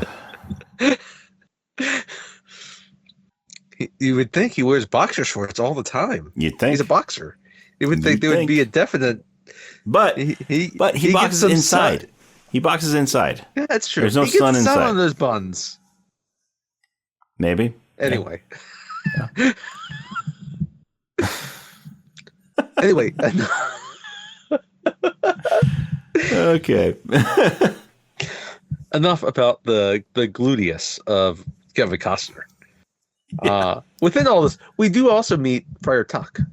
Well, that comes in a little bit. It comes a little bit later. It's that. Yeah, I guess is the Friar Tuck before the whole little shindig.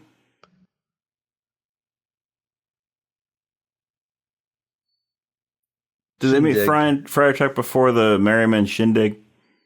Before their little dance? It's after, I think, because it's after. That's after Friar Tuck, or Friar Tuck's after that? Yeah, he's after that because they kind of continue on plundering. Yeah, they like throw a party one night and they're dancing around the campfire and yes, and I don't think Friar Tuck's at that point yet. Yeah, that's right. It was a different party night that Friar Tuck was there, but yeah. So they're dancing around the fireplace or the fire pit and the bonfire, and Will goes up to Marion and asks her for a dance. That's right. He says, "May I have this dance?" And before she can answer, Robin comes up and it has to be a cock block. He's like, "She's taken." And they fall in love anyway. And so he takes her and they go dance and they fall in love. I never buy the chemistry. Right. Meanwhile, Will is sitting there like glaring at Robin the whole time, even angrier. He's like, "You took my girl."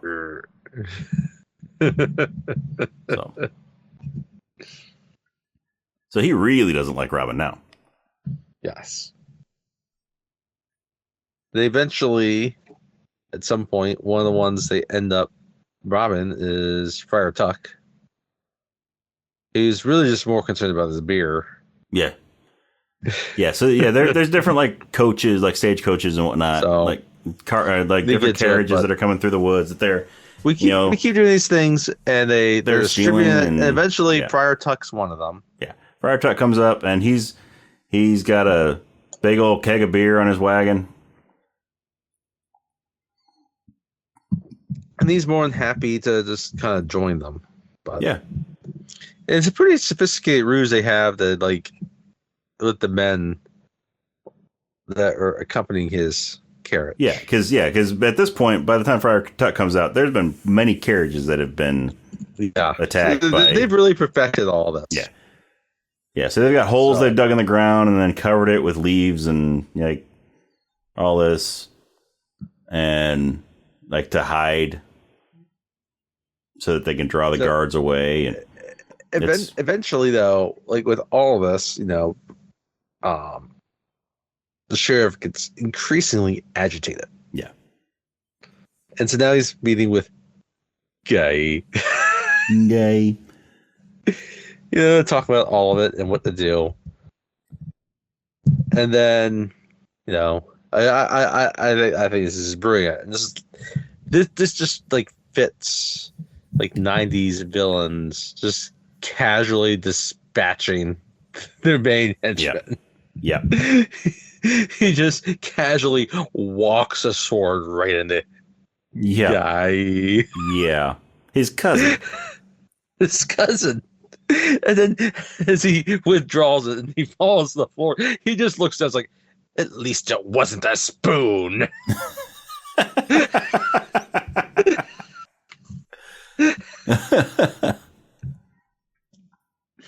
He was nice enough to make it a sword. Yeah. Where it's a little quicker. Where it's nice and sharp. Than a spoon that's dull. And that's it. Yeah. You know, you're fully expecting this is like, you know, you're a little over halfway through the movie. There's about an hour left. Yeah. And you're thinking he'll get killed off at the end. Yeah, but nope. No. He gets killed halfway through the movie. By his own cousin. So finally, you know, we get back to, you know, Mortania, and you know, she's advising the sheriff, and it's like, well, you know, you need to recruit the Celtics, right? Because they're fearsome. Yes, you need that basketball team, the Boston Celtics. You need them because you need to challenge. You need to challenge the Merry Men to a basketball game, Space Jam style, for the fate of England. But what she's really worried about is making sure that he marries royal blood. Yeah, and that's a way to challenge the king. Yeah, since he's away. Yep. So, but you know, but at this point, Robin realizes that we need to get word to the king about what's happening in his realm. Mm-hmm. Right? And so he's going to rely on Marion to help deliver that because they're cousins. Marion writes a letter, puts her seal on it, takes it to the bishop. She's trusting the bishop. Yeah, we've seen before to get this letter to King Richard. But, you know, obviously, you know, I'm not sure why she really trusts him. I don't know. She's seen the same stuff we've seen from him. Mm-hmm. Yep. But so anyway, but there was one part real quick that we missed earlier when Robin and Azim are sitting on a hill and Guy and his men are riding up on their horses. That's right. Or is it the sheriff? Yeah, Sheriff Nottingham and his guys are riding up on the horse. Which one is it? Either way, Azim pulls out a telescope. That's right. I love this. Hands it to Robin. Robin doesn't know how to use a telescope. No idea how to use it. He looks through it, and all of a sudden they're closer up, and so he pulls out his sword and tries to reach it out to put it up to his throat. Yeah, that's a good scene. There's funny little things within this that work really well. If the tone's all over the place. Yep.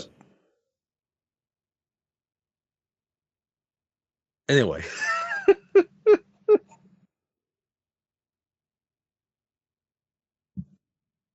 So Duncan is aware of everything that happens. Right? He sees that Marion's been betrayed by the bishop. And he's gonna try to ride off and warn Robin about what's happened. Yep. But the king's men follow him to traps. That's also a trap. Right? Yep.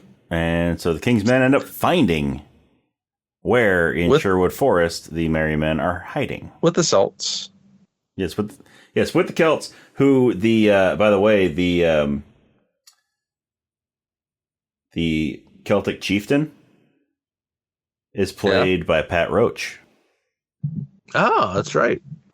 Who, if you remember from the Indiana Jones episodes, was the big Nazi that Andy was fighting at the plane, and he was also the lead slave driver in Temple of Doom that gets crushed by the rock crusher. Yep.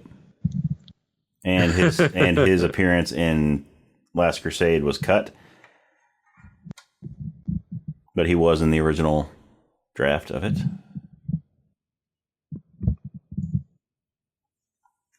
we forgot this whole scene too. This is also kind of important because like they're there now. They're in Shore. They're attacking everybody. Right. There's a scene where Little John, his wife, is also there. Mm-hmm. Right. This is before the party, and she's pregnant. Yeah. So this is before they attack. This is like the night before the attack or something. Yeah, like that. we forgot about this scene. Yeah. So you know, the baby is breached. Right. Yes. So he not only is he telescopes and all this other stuff, he's apparently a midwife. Yes, Azim he's a Renaissance man. He knows everything. He knows how to do everything. And people don't want to trust him at first. Yeah, so he and Friar Tuck gets them to played by Michael McShane. Yes. The two Friar Tuck does not like Azim because Friar Tuck is a Christian and Azim is a Moor. And so Friar Tuck does not like him. He, at this night, that's when Azim has the conversation with the child. Right. The kid comes up and asks, "Did God paint you? Why do you look different than we do? Why, did God paint you? Why did God paint you?" And Azim tells him, well, because he likes variety. He likes varieties, just like why you have brown hair, and before he can, go on to, and that person has blonde hair or whatever he's going to go to next, Friar Tuck cuts him off and shoos the kid away and tells him, don't go corrupting these children with your Moorish ways. Yeah. And so then she goes into labor. She goes into labor. Yeah, Little John's wife goes into labor. The baby's breached, and obviously this is 1197. Mm-hmm. So yeah, you could, I'm sure there's ways they kind of figured how to flip the baby then. Mm-hmm. But you had to be delicate about it. But yeah, so Azim's the only one that knows what to do. They probably had very crude C-sections back then. Mm-hmm. Which is essentially what happens here. But yeah, so Azim's the only one that knows what to do. And, Friar Tuck is like, don't let this man near your wife. He will kill her.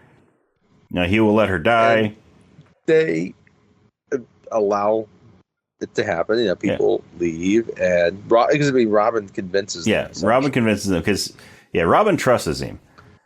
And Robin convinces them to let Azim do what he needs to do. The baby is born. It's a boy. Mm-hmm. Yeah, so he does a C-section, and baby's born, and the people are convinced, and warm to Azim. Anyway, because the mother and the child both survive. They both survive, right? Yeah, and so Friar Tuck comes up. That's the thing. Is like, okay, well, if I don't do this, they can both die. Yeah. Right. So. Yeah. So after the C-section, then Friar Tuck comes out and apologizes to Azim and realizes, hey, let's just agree to disagree on the religion stuff, and we can be buddies. I realize you are Morgan Freeman. Yeah. I did not see that earlier. Yeah. I now see you're Morgan Freeman. And I want to be your friend. I want to be your Andy Dufresne.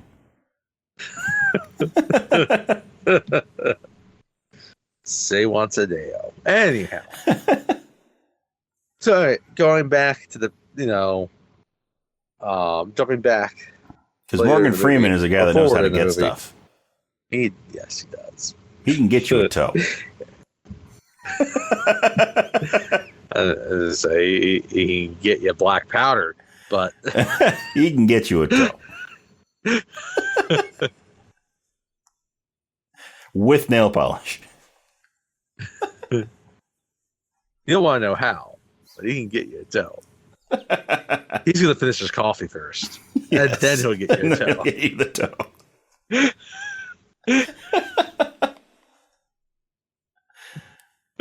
So anyway, now they're attacking the forest, and the whole sequence where Little John and his wife and the infant they kind of get separated, right? Yeah, they're up in so during this whole training montage earlier, then they were building up their little hideout, and they made tree houses.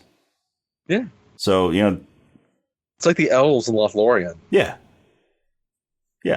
So Little John's wife is up in one of these tree houses, and the Sheriff of Nottingham's guys come in and attack and start burning stuff.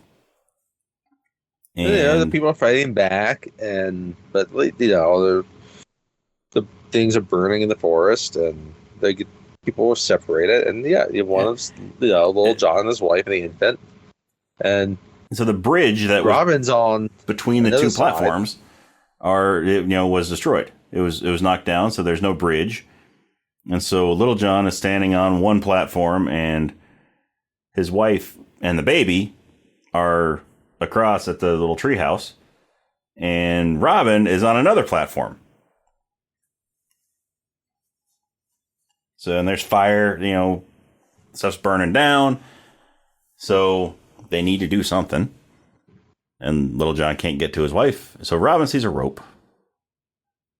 And he swings across. There's always a rope. He swings across to gets her and the baby and gets them onto the rope, pushes them across. So they swing across to Little John.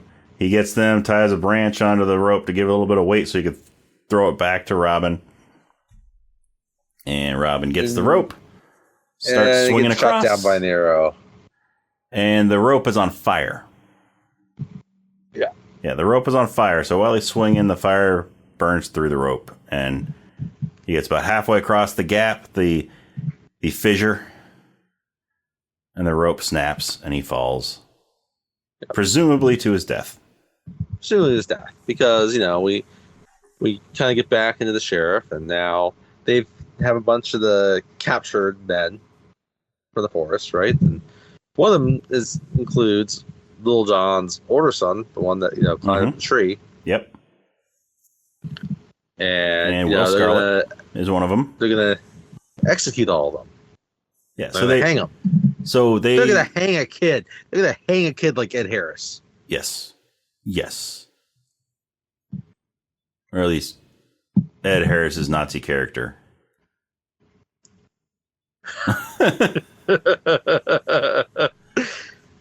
That he plays in Enemy of the Gates. But and now sheriff is it's like saying also threatening just the people in general. Yeah, because so we cut to the dungeon where all the merry men are being held, and he's talking to Will Scarlet, and he knows that Will doesn't like Robin. He can tell. And so so Will tries to work out a deal with him. Because he hates Robin and he wants to be free. He doesn't want to be tortured. He doesn't want to be killed. And so, he tells him that he'll bring him Robin if he lets him go. Yes.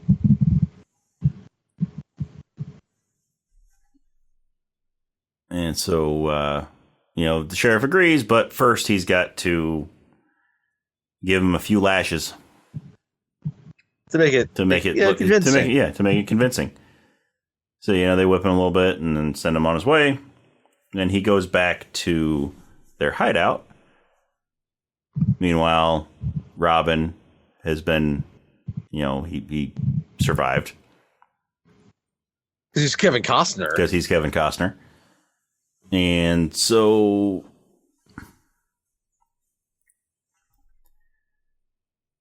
he shows up.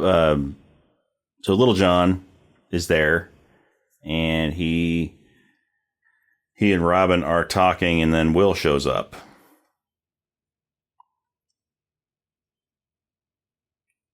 And at first they don't trust Will. They think that he's a spy. Because, why would he just suddenly be able to escape by himself? Which makes total sense. Yes. But then he shows them the lashes. And they're like, okay, well, they whipped you, so you're good. You're not a spy. Yeah. No. They don't consider that. Maybe they just whipped you. Yeah. Look good. Or you're Christian Slater and you're a douchebag and we shouldn't trust you. Yeah. But it turns out, it was the whole, we find out pretty quickly that the whole betraying Robin thing was just a ruse. Yes, it is. And he wasn't going to turn him in. And we find out why he hates him so much. Because in their conversation, Will Scarlet reveals that he is Robin's half-brother. After Robin's mother died. Yep, after Robin's mother died, his father got lonely. And got freaky with somebody. And the result of that... Yes, who was a peasant. Christian Slater. The result of that was Christian Slater. And so he was always jealous of Robin because he got their father. He got to spend his life with their father. He got his mom. And he got to be rich. And he and Will Scarlet was a peasant. He was poor and... I get it. I get it. So then, meanwhile, talking about Robin finds out bastard children, we discover the sheriff is a bastard child. Yes, we do. But that still comes in a little bit. But yeah. So when once Robin finds out, once he realizes that he has a brother, he totally forgives Will for everything that, all the hatred that he's shown toward him. And, hugs him and embraces him as a brother. Mm-hmm. And their relationship is fixed. Just like that. Just like that. All it took was a hug. A 90s hug. A 90s hug. As long as they're not doing it with nuclear arms. Yep. That hug is going to be okay. Yep. So but it's the 90s. You were concerned about nuclear hugs in the 90s. No. That was the 80s and 70s. Yep. No, the 90s. It's a gentle time. The 90s is when a hug was a magical thing that could cure all hatred. The 90s were amazing. Yes, the 90s were amazing. I mean, essentially, what cured Marcellus Wallace and Butch was not, it was a different kind of hug, but but it was a hug. It was they kind of hugged it out.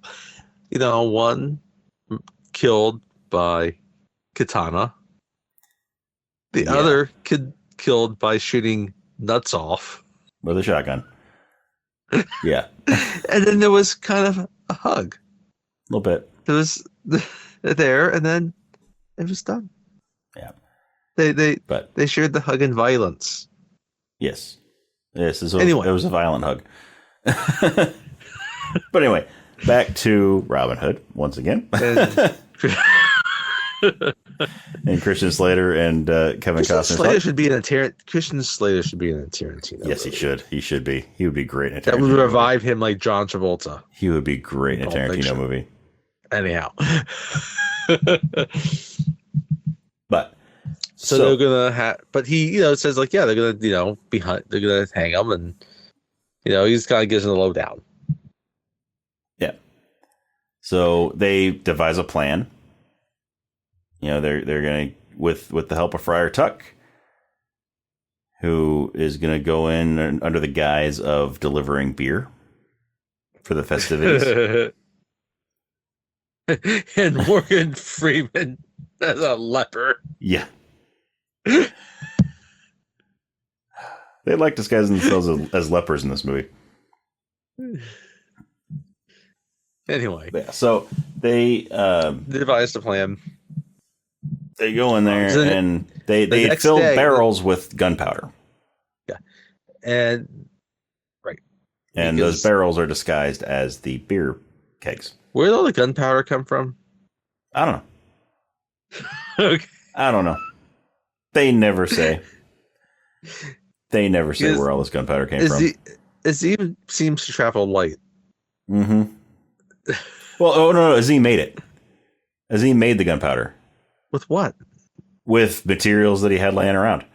I know, but yeah, because there was a scene where, yes, he MacGyvered barrels of gunpowder. Yes.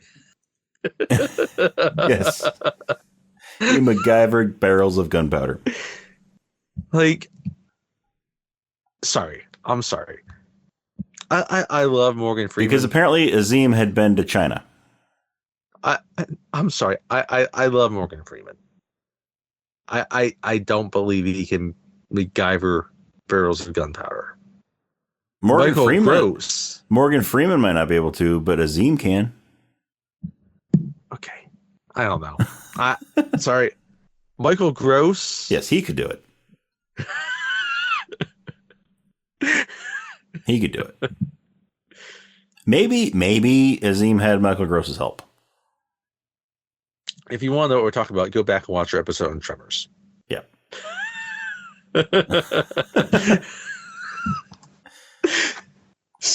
Anyway.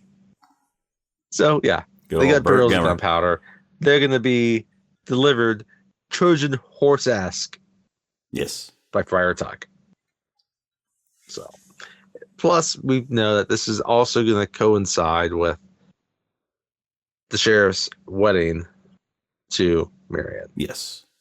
Right? Yeah, so the hanging is to celebrate the marriage. Because to celebrate the wedding. Because when two people start their life together, a bunch of other people's lives need to end. So, the end is a new beginning kind of thing, I guess. If they were, again, if this is I could see this in a Tarantino movie about clan members. Like, let's hang a bunch of, to celebrate because we're racist pieces of shit. Yeah. But anyhow, it goes into how eccentric the sheriff is. Yeah. Like, yeah. He's going to hang a bunch of people to celebrate the marriage. We have these scenes because now it's the night before and he's up in his room and he feels a draft. Yes, he feels a draft.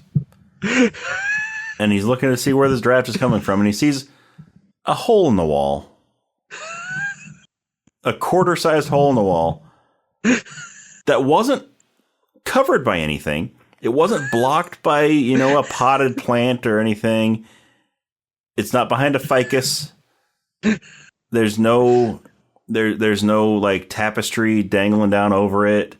It's just a hole in the center of the wall. Rita Hayworth is not in front of this hole. No, there's no poster of Rita Hayworth in front of this hole.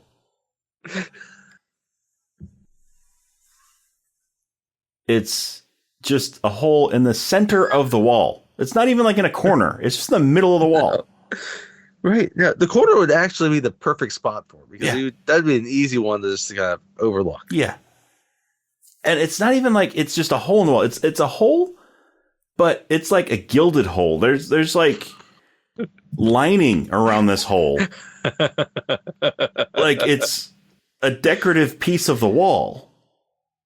It's intended to be in this wall. And he's never seen this hole before. He's now discovered it. And he realizes he's being spied on.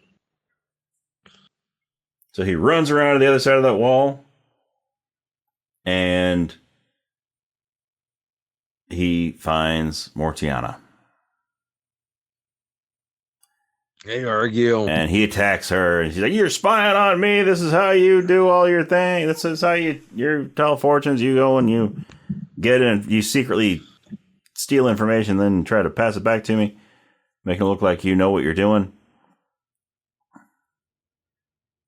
And this is when it's revealed that the reason why she was training him in, devil worship and magic and all this stuff is because she's his mother. She wants him on the throne. Because she's always been this person that's been in the castle that was overlooked, stepped aside, and she wants me to say that my son is the king, essentially. Yeah. So, and, apparently, because, it's probably something that was casually done quite a bit back then. It's like, she killed another baby, because, infanticide's a thing. Yep. And then, gave kind of him up to replace that baby. Yep. So that he would grow up to be, because important. then that he would be at least somewhere within the court, right? Yeah. And then be closer to someone that had royal blood that he could marry. Yep. And then have a claim to the throne. Of course, she had to hope that Sean Connery. I'm sorry. Okay. Richard III would go off to crusade. Yep. So you just spoiled the biggest spoiler of the. Yeah. I know. By the way, we talked about Sean Connery. It's okay. In this movie, and we keep talking about Richard III, and it makes sense. And, yeah. Anyway, chances are, if you're listening to this, you've probably seen the movie. So, anyhow, it's the next day. They're getting ready for the wedding. Friar Tuck comes in, and there's people there, and I love this. He's just wagging with his barrels. Yeah, one of my favorite things about this, this is where it seems just kind of cheap, because there's certain parts it just seems cheap, and it's just the guy's telling everyone that's about to enter the walls of the castle, leave your swords, and you got we're just leaving crap, and then and so of course Robin and his people are sneaking in with weapons. Yes, and Christian Slater just kind of, anyway. Christian Slater's got a cloak on, his hood's pulled up, and he's got a sword tucked under his cloak, and he's walking through the crowd, and Little John's son sees him. Well, eventually, because they all get in, because they're all on the gallows, various things, and they're situating the barrels once Friar Tuck gets in. Yeah, so they're strategically placing these barrels of gunpowder. Right. Around the place. And then eventually, at one point, even because Friar Tuck also has Azim hidden on a platform up top, but at the wall, at the top of the wall, along with Little John's wife. She's up there even too. The carriage had Azim on it. Too. Yeah. So he's able to stick a person plus explosives in. Yeah. They get in, but then they're doing things. They get up the turret, and Azim gets everything in place, and then finally he gets up there with Little John and Little John's wife, and I love the scene where they throw the guy off the castle walls with the guards, and just hoping that no one's gonna notice. No one's gonna notice that this guard came flying out of the air, just falling. No one inside. But there were a lot of people on the outside of the castle. Mm-hmm. Yeah, you would think they might just notice some random knight fall into his death. Anyway, so one of the barrels they place at the end of the gallows, up against one of the posts on the gallows. Well, even before, at one point, someone kind of is interested. Was it in Kevin Costner, right? And they play the leprosy thing again. Oh yeah, right. So they get through that anyway. But they get one of the barrels by the gallows, and right. And there's at this point, Will Scarlet, Christian Slater, he's walking through the crowd, and Little John's son sees him. Right. And yells out, "Traitor!" One of the other things, too, like the sheriff was explicit about, was that he didn't want their necks to break. He wanted them to strangle. Yeah. So instead of having like the trap doors come out, right, they had little stools that their feet would be on that would be kicked out. Yeah. So he wanted them to suffer. He didn't want it just to be a sudden, their neck's broken and they're dead. So, as you were saying, though, the son sees Will as they're marching to the gallows. It's and the last thing that he knew of was he didn't know that Will was lying to the sheriff when he said that he would go and bring Robin to him. So the boys just going by what information he had, and the information he had was saying that Will was a traitor. And so a little scrum breaks out, and the sheriff's like, wondering what's going on, and then he sees... And one of the guards finds the sword on Will. And he's like, he had this on him. And he's like, and he's asking, like, okay, well, what did he find out about Robin? It's like, oh, no. Well, he's dead. He's like, well, how do you know? He's like, I don't really know. I saw a grave. Yeah. Like, did you see a body? No, I didn't see a body, but I saw a grave. And then he's like, yeah. He's like, okay, well, you know what? Hang him too. Yep. So there's always room for one more on a gallows. And so they only have 6 ropes. Yeah. There's 6 people that are up there. 7th person. So they're going to decapitate them. Yes. So they grab that barrel that was placed right next to the gallows, and they kneel him down, and sort of tie his head down, like tie him down to the barrel so they can chop his head off. And this is right when Azim was about to, like, he had lit an arrow. He was going to shoot a flaming arrow at that barrel to release everybody from the gallows. And he couldn't do that now because they put Christian Slater on the barrel. So he extinguishes his arrow. And they go to plan B. They go to plan B. So they kick out the stools from everybody, or from the boy. Yep. And so the boy is hanging. He's struggling. And Robin sees that. He pulls out his bow. He fires an arrow. And just grazes the rope. But, cuts it a little bit. And then he fires another arrow. And this is when you get that other great trailer shot of the arrow flying through the air. And it just cuts right through the rope. And he falls. And now there's pandemonium. And so everybody else, they knock the stools out of everybody else. And everybody else is hanging. And Little John comes running down, and he pushes up against the side of the gallows and to knock everything over. Yeah. So that everybody's feet can be on the ground. And they get everyone out now to like kind of fight with everybody. Right? And then it's where you finally get Robin with the flaming arrow. Yeah. And another trailer shot. Get a famous shot. Like it's all even like kind of like on the cover where you have him with the flaming arrow, and he finally shoots the barrel. And there's boom. Right? It goes boom. Barrel go boom. So all the men are there. They're on the gallows. They're saved. Fight breaking out. All down.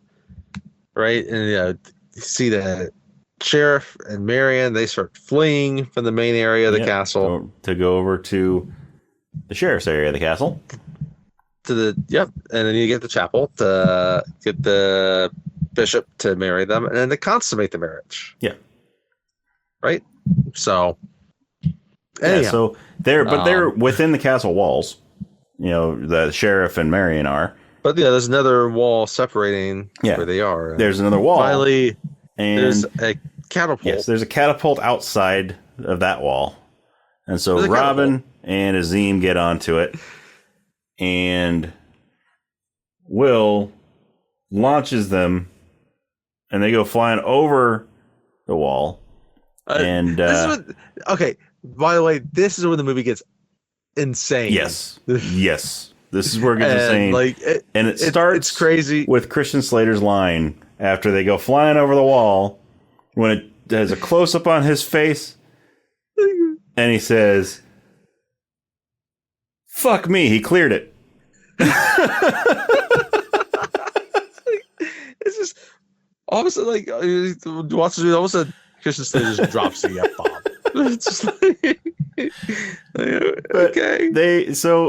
Evidently so he ad-libbed that line apparently, and the director, rather than taking it out because it was historically inaccurate, he decided to keep it in just because it fit. I mean, it kind of fits. Anyway, still going on. And, they get up to the bishop's quarters, and and Mauritania is also up there, right? And I have some questions about some of this, by the way. We'll get to it. And then I don't know why when the two of them are going up into the castle, I saw Bill and Ted. Anyway. Yes. I can totally see that. You can also listen to that episode. Anyhow. They're in there, and Alan Rickman is trying to move it along. Like, he's like, it's like, I need to get this marriage going, and then my seed planet, Mary Elizabeth Macedonio. I know. Because anyway, I don't know if you ever really consider the fact, even get the seed planet, okay, yeah, your blood, but he seemed pretty fearful of his death anyway. Yeah. So what does that matter at that? And anyway, but they had the door locked, right? And so they're in there, and he's trying to do the wedding, and then Azim and Robin are they're looking around for something, and they realize they passed a statue. Yeah.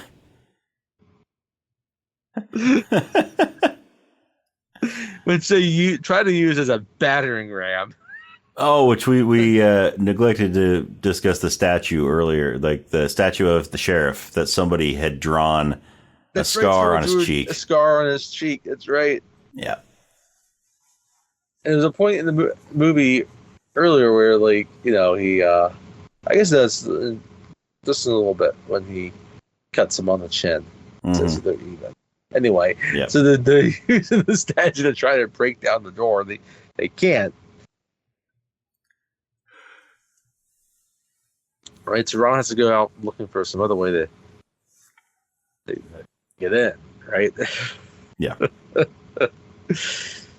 Finally, it's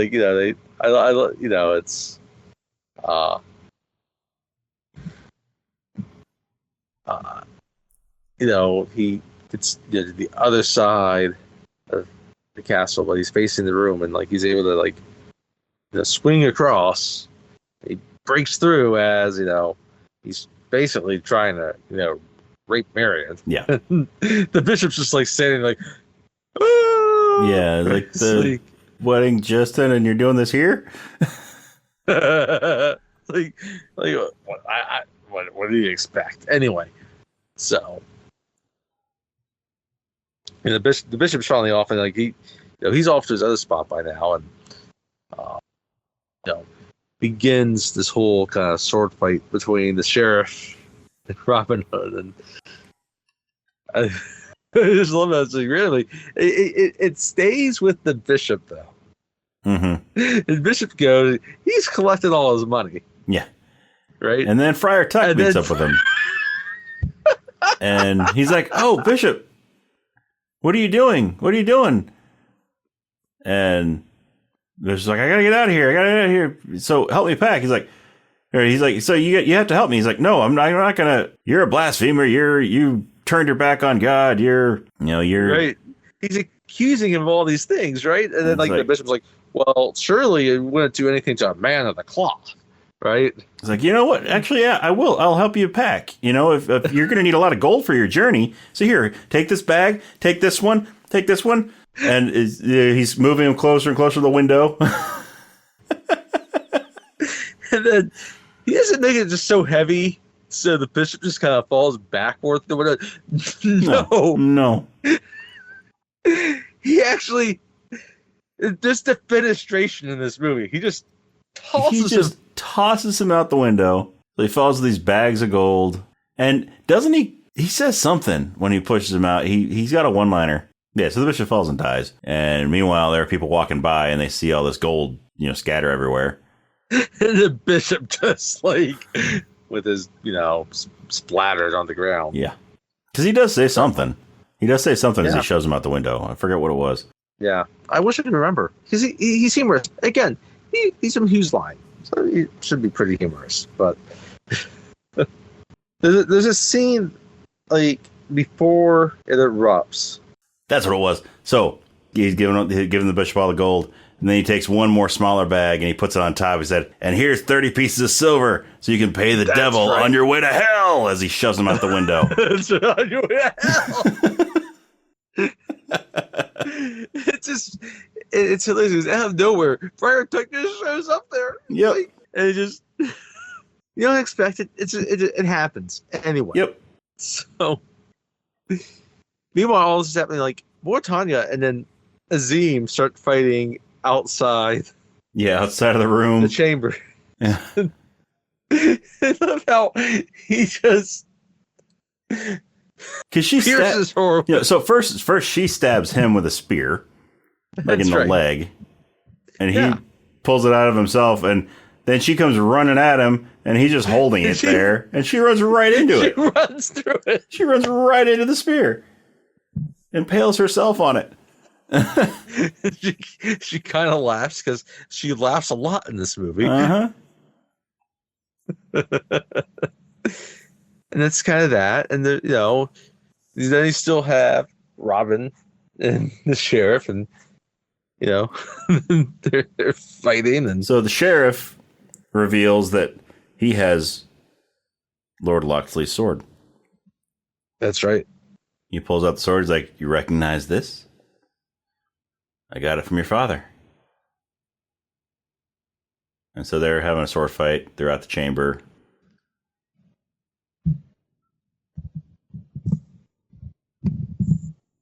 And so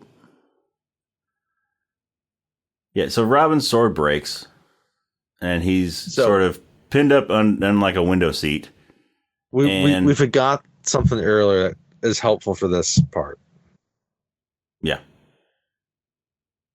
That goes back to when Robin sees Marion in the church. Yes, that's right. Cathedral. That's right. And she's lighting like votive candles, and they're talking, and like, they're doing it discreetly because he's pretending to be like a beggar, right? Like you were saying, and before the sheriff comes over, she gives him a little dagger. Is that at that time, or was that when she went to the Merry Men's hideout?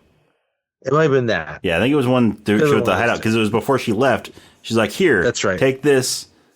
This is for the poor." So she gives him a jeweled dagger, and so because his whole thing is he robs the rich, gives to the poor. So she gave it to him because it's worth money that he can then give to the poor. And so he gives it to them. Yeah. So Robin's sword breaks, and he's sort of pinned back in this window seat, and the sheriff has the sword on his chest. All he's got to do is push. Yes. All he's got to do is push. That's it. He's got the tip of the sword on, like, over his heart. All he's got to do is apply some pressure. But no. Does he do that? No. He pulls the sword back and charges at him. He's trying to like chop him in half or something. And when he raises the sword before he can bring it down, Robin pulls out that dagger and stabs him in the heart. He staggers back. And, anyway. Staggers back and dies. And dies. And only the way Alan Rickman can die. Yeah. Only way Alan Rickman can die. Yeah. But then... But it was this jeweled dagger that Marion had given to him before that he used to kill the sheriff. And so then he, picks up his father's sword and, he's reclaimed his father's sword now. Yay! Except for the fact that Mauritania is actually not dead. Yeah. I'm not sure how Azim lost track of her. I don't either. I don't know either. But she comes charging in the room and like she's ready to kill Robin. Azim just throws us. Yeah. And this time the sword goes through her again. So she's been speared. He throws his sword. Yeah, Azim throws his sword at her. He's got like the Arabian style, like the Cinnamore, right? Yeah. Like the scimitar kind of sword. Kill Robin, and then you just see the sword just come like spiraling towards her and just goes through her back and comes out the other side. Yeah. And she falls over. And then you see Azim in the doorway. He just nods. He nods. He's like, I've my debt is paid or something. I have fulfilled my debt.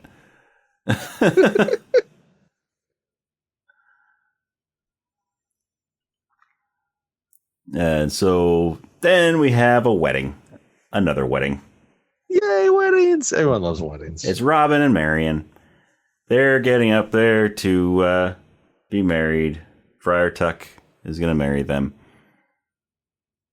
And there's an interruption. It's King Richard, back from the Crusades. And it's Sean Connery. Was revealed, but anyway. He's walking up and he's like, I will not let you marry Marion unless I can give the bride away. So they allow him to give the bride away so that they can get married. And then Friar Tuck breaks the fourth wall. Friar Tuck breaks the fourth wall. Why? Why does Friar Tuck break the fourth wall? The end of this movie. Why does Friar Tuck break the fourth wall? He breaks the fourth wall, not just to break it, but he breaks it to say, because they're kissing for a long time at the end of this. At the end of the ceremony, they're like making out right in front of all these people to make little babies. Yeah, like they're ready to like. Friar Tuck breaks the fourth wall, looks straight into the camera, and he says, "Well, get on with it. We waste good celebration time, huh?" He's ready to throw bishops out the window. Yes. He's ready to get drunk. But yeah, why? I don't understand this. I mean, nowhere in this movie was there any indication that any of these characters were Deadpool. Yeah, no. But apparently Friar Tuck is, Deadpool.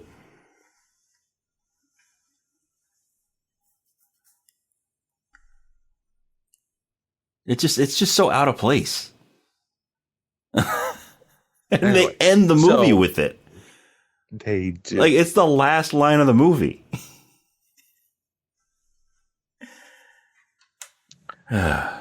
So, as a quick note before we end this, the original screenplay I'm looking at right now, or one of the working screenplays, so they still have a line where they kind of break the fourth wall, but it's not the end of it. Right? So, you kind of have the back and forth between the king and then Marion and Robin about, Steve, honored by your presence and all that, right? Mm-hmm. So they kind of flipped a little bit of that. But then the last line, they're going down the aisle. They're not, making out and banging, right? But the last person they see is Azim. And he leans over to Robin and whispers, "My friend, a word of advice. Ride her better than your horse." Why didn't they keep that in? Why? That's the movie. Why didn't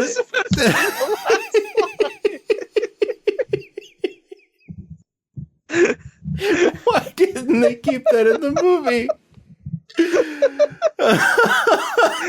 Ride her better than your horse.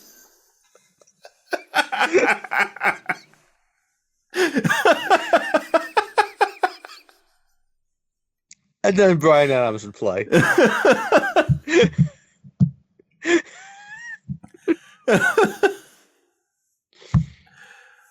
Wow.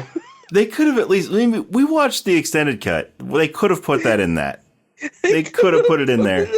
If it wasn't the theatrical cut, they could have put it in the extended cut. Oh. Wow. Ride her better than you ride your horse.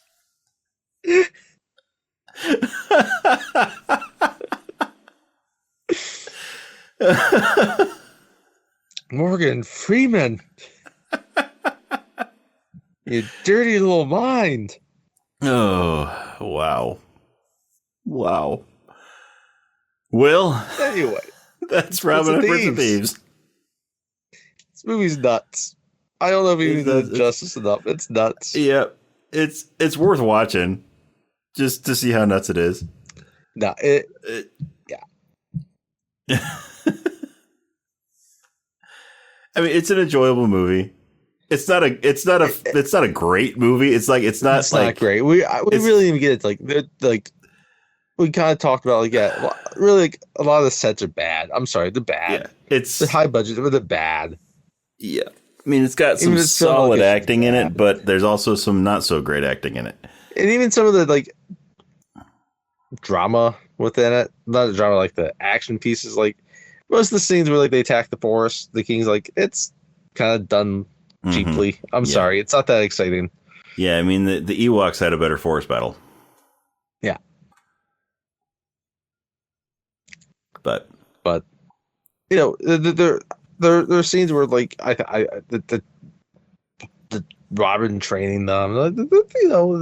There's a lot to commend. I mean, that was the classic montage. So yeah, the classic 80s and early 90s training montage. So and it's also Robin's ass and.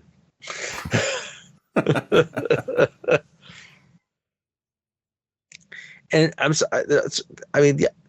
Again, the extended edition is 2.5 hours.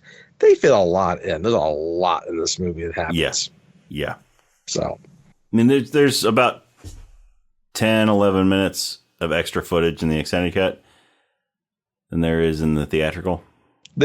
So even the theatrical cut's almost 2.5 hours. Yeah. No, I mean, and there's a lot that happens. There really is.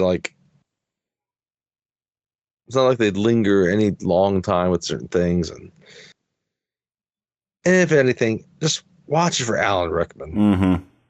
Yeah, he's brilliant. Yeah, he is brilliant in this. Oh, he was brilliant in anything he was in. Yes, but yeah, I mean, it definitely has some high points, and it has some really low points. But it's also kind of overall, it's a fun watch.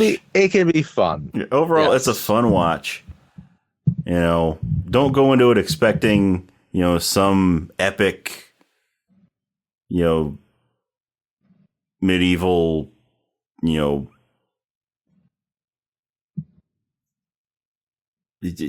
don't go into expecting like your stereotypical Robin Hood story. Yes. The story that we've all been raised on, because it's a little different from that. Russell Crowe? Yeah, Russell Crowe. Okay. Taron Egerton. You want to talk about bleak, you could go to those Robin Hood movies. Those movies look bleak. Yeah. Anyway. No, it's not your Errol Flynn or your the Disney animated version. Especially if you plan on watching Robin Hood Men in Tights at any point in time, you might want to watch this one before you watch that. That way you'll really get a bunch of the jokes. Yes, I would agree. Because that movie, it has a lot of fun at this movie's expense. Rightfully so. But no, it's worth watching. It's a fun movie. It's enjoyable. Don't expect to really learn anything from it.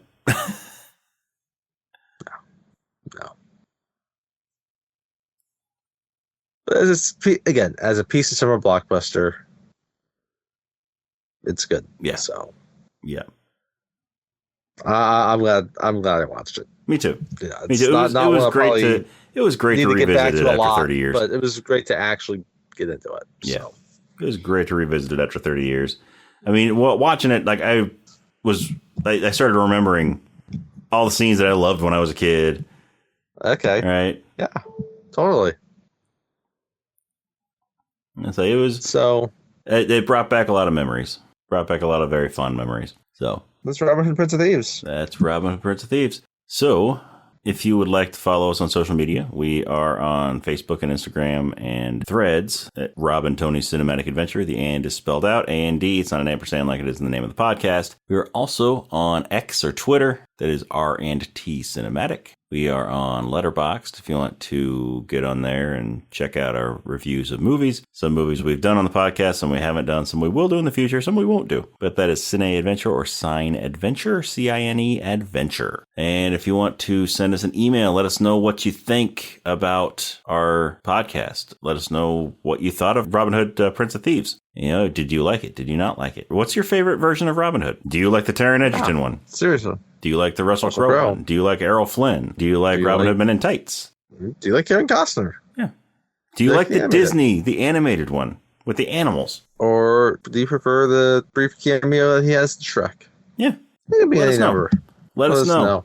Throw it out Our there. email address is robandtonycinematicadventure@gmail.com. And yeah, so go to any of the social media, places, give us a like and a follow if you enjoy the podcast. And also go to your favorite podcast app, wherever you listen to us. Because if you're listening to us right now, chances are you are listening to us on some sort of app that plays podcasts. Yes. Whether it's, Apple Podcasts, Podbean, YouTube, Spotify, whatever, wherever you're listening to us. If you enjoy the show, give us a good review, a good rating, a good review. That's how we move up in the standings. That's how we move up in the search. That's how we can get to more people, more listeners. We can reach more ears. So yeah, if you like the show, then let people know that you like the show. If you don't like the show, then, you don't like the show. No, yeah, you don't have to. Yeah, you don't have to listen to us if you don't want to. But please do. But please do listen to us, because we love doing these things and we want to, provide you with content that you like to listen to. So, like Kevin Costner's glowing ass. Yes. His glowing gluteals. His glistening gluteals. But anyway, so next time we are going to be finishing off our summer movie blockbuster because the end of August is coming. Is upon us. Yes, the end of August is upon us. And our summer movie blockbusters series is from Memorial Day to the end of August because Labor Day is coming up. And so we're going to finish things off. We're going to finish off this series with... So we started with the first blockbuster. Jaws. Steven Spielberg's Jaws. I think it's appropriate. Jaws. So we are going to finish this summer blockbuster series off the only way that we can, really. The only proper way to do it, with another Steven Spielberg movie. We started with Spielberg. We're ending with Spielberg. And so we started with the first blockbuster. So we're going to end it with the first blockbuster of our generation, really. The first real, major blockbuster of our generation. I'd agree with that. 1993's Jurassic Park. Jurassic Park. We're going to talk about some dinos and some kids being electrocuted on an electric fence. And I should just record this sitting on the toilet. You should. You'd be like the lawyer right before he gets eaten by a T-Rex. Spoilers. We're not there yet.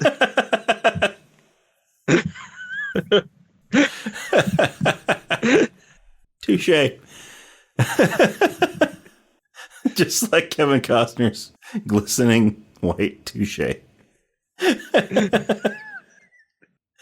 But anyway, we'll get to that next week. Yeah, so next week we're doing Jurassic Park, the first of the Jurassic Park movies, the original Jurassic Park. And so, yeah, we are looking forward to that one. At least I'm looking forward to that one. I love that movie. I've been waiting for this for a while. Yeah. I love this movie. Yeah, can't wait to talk about it. Anyway, so join us next week for Jurassic Park.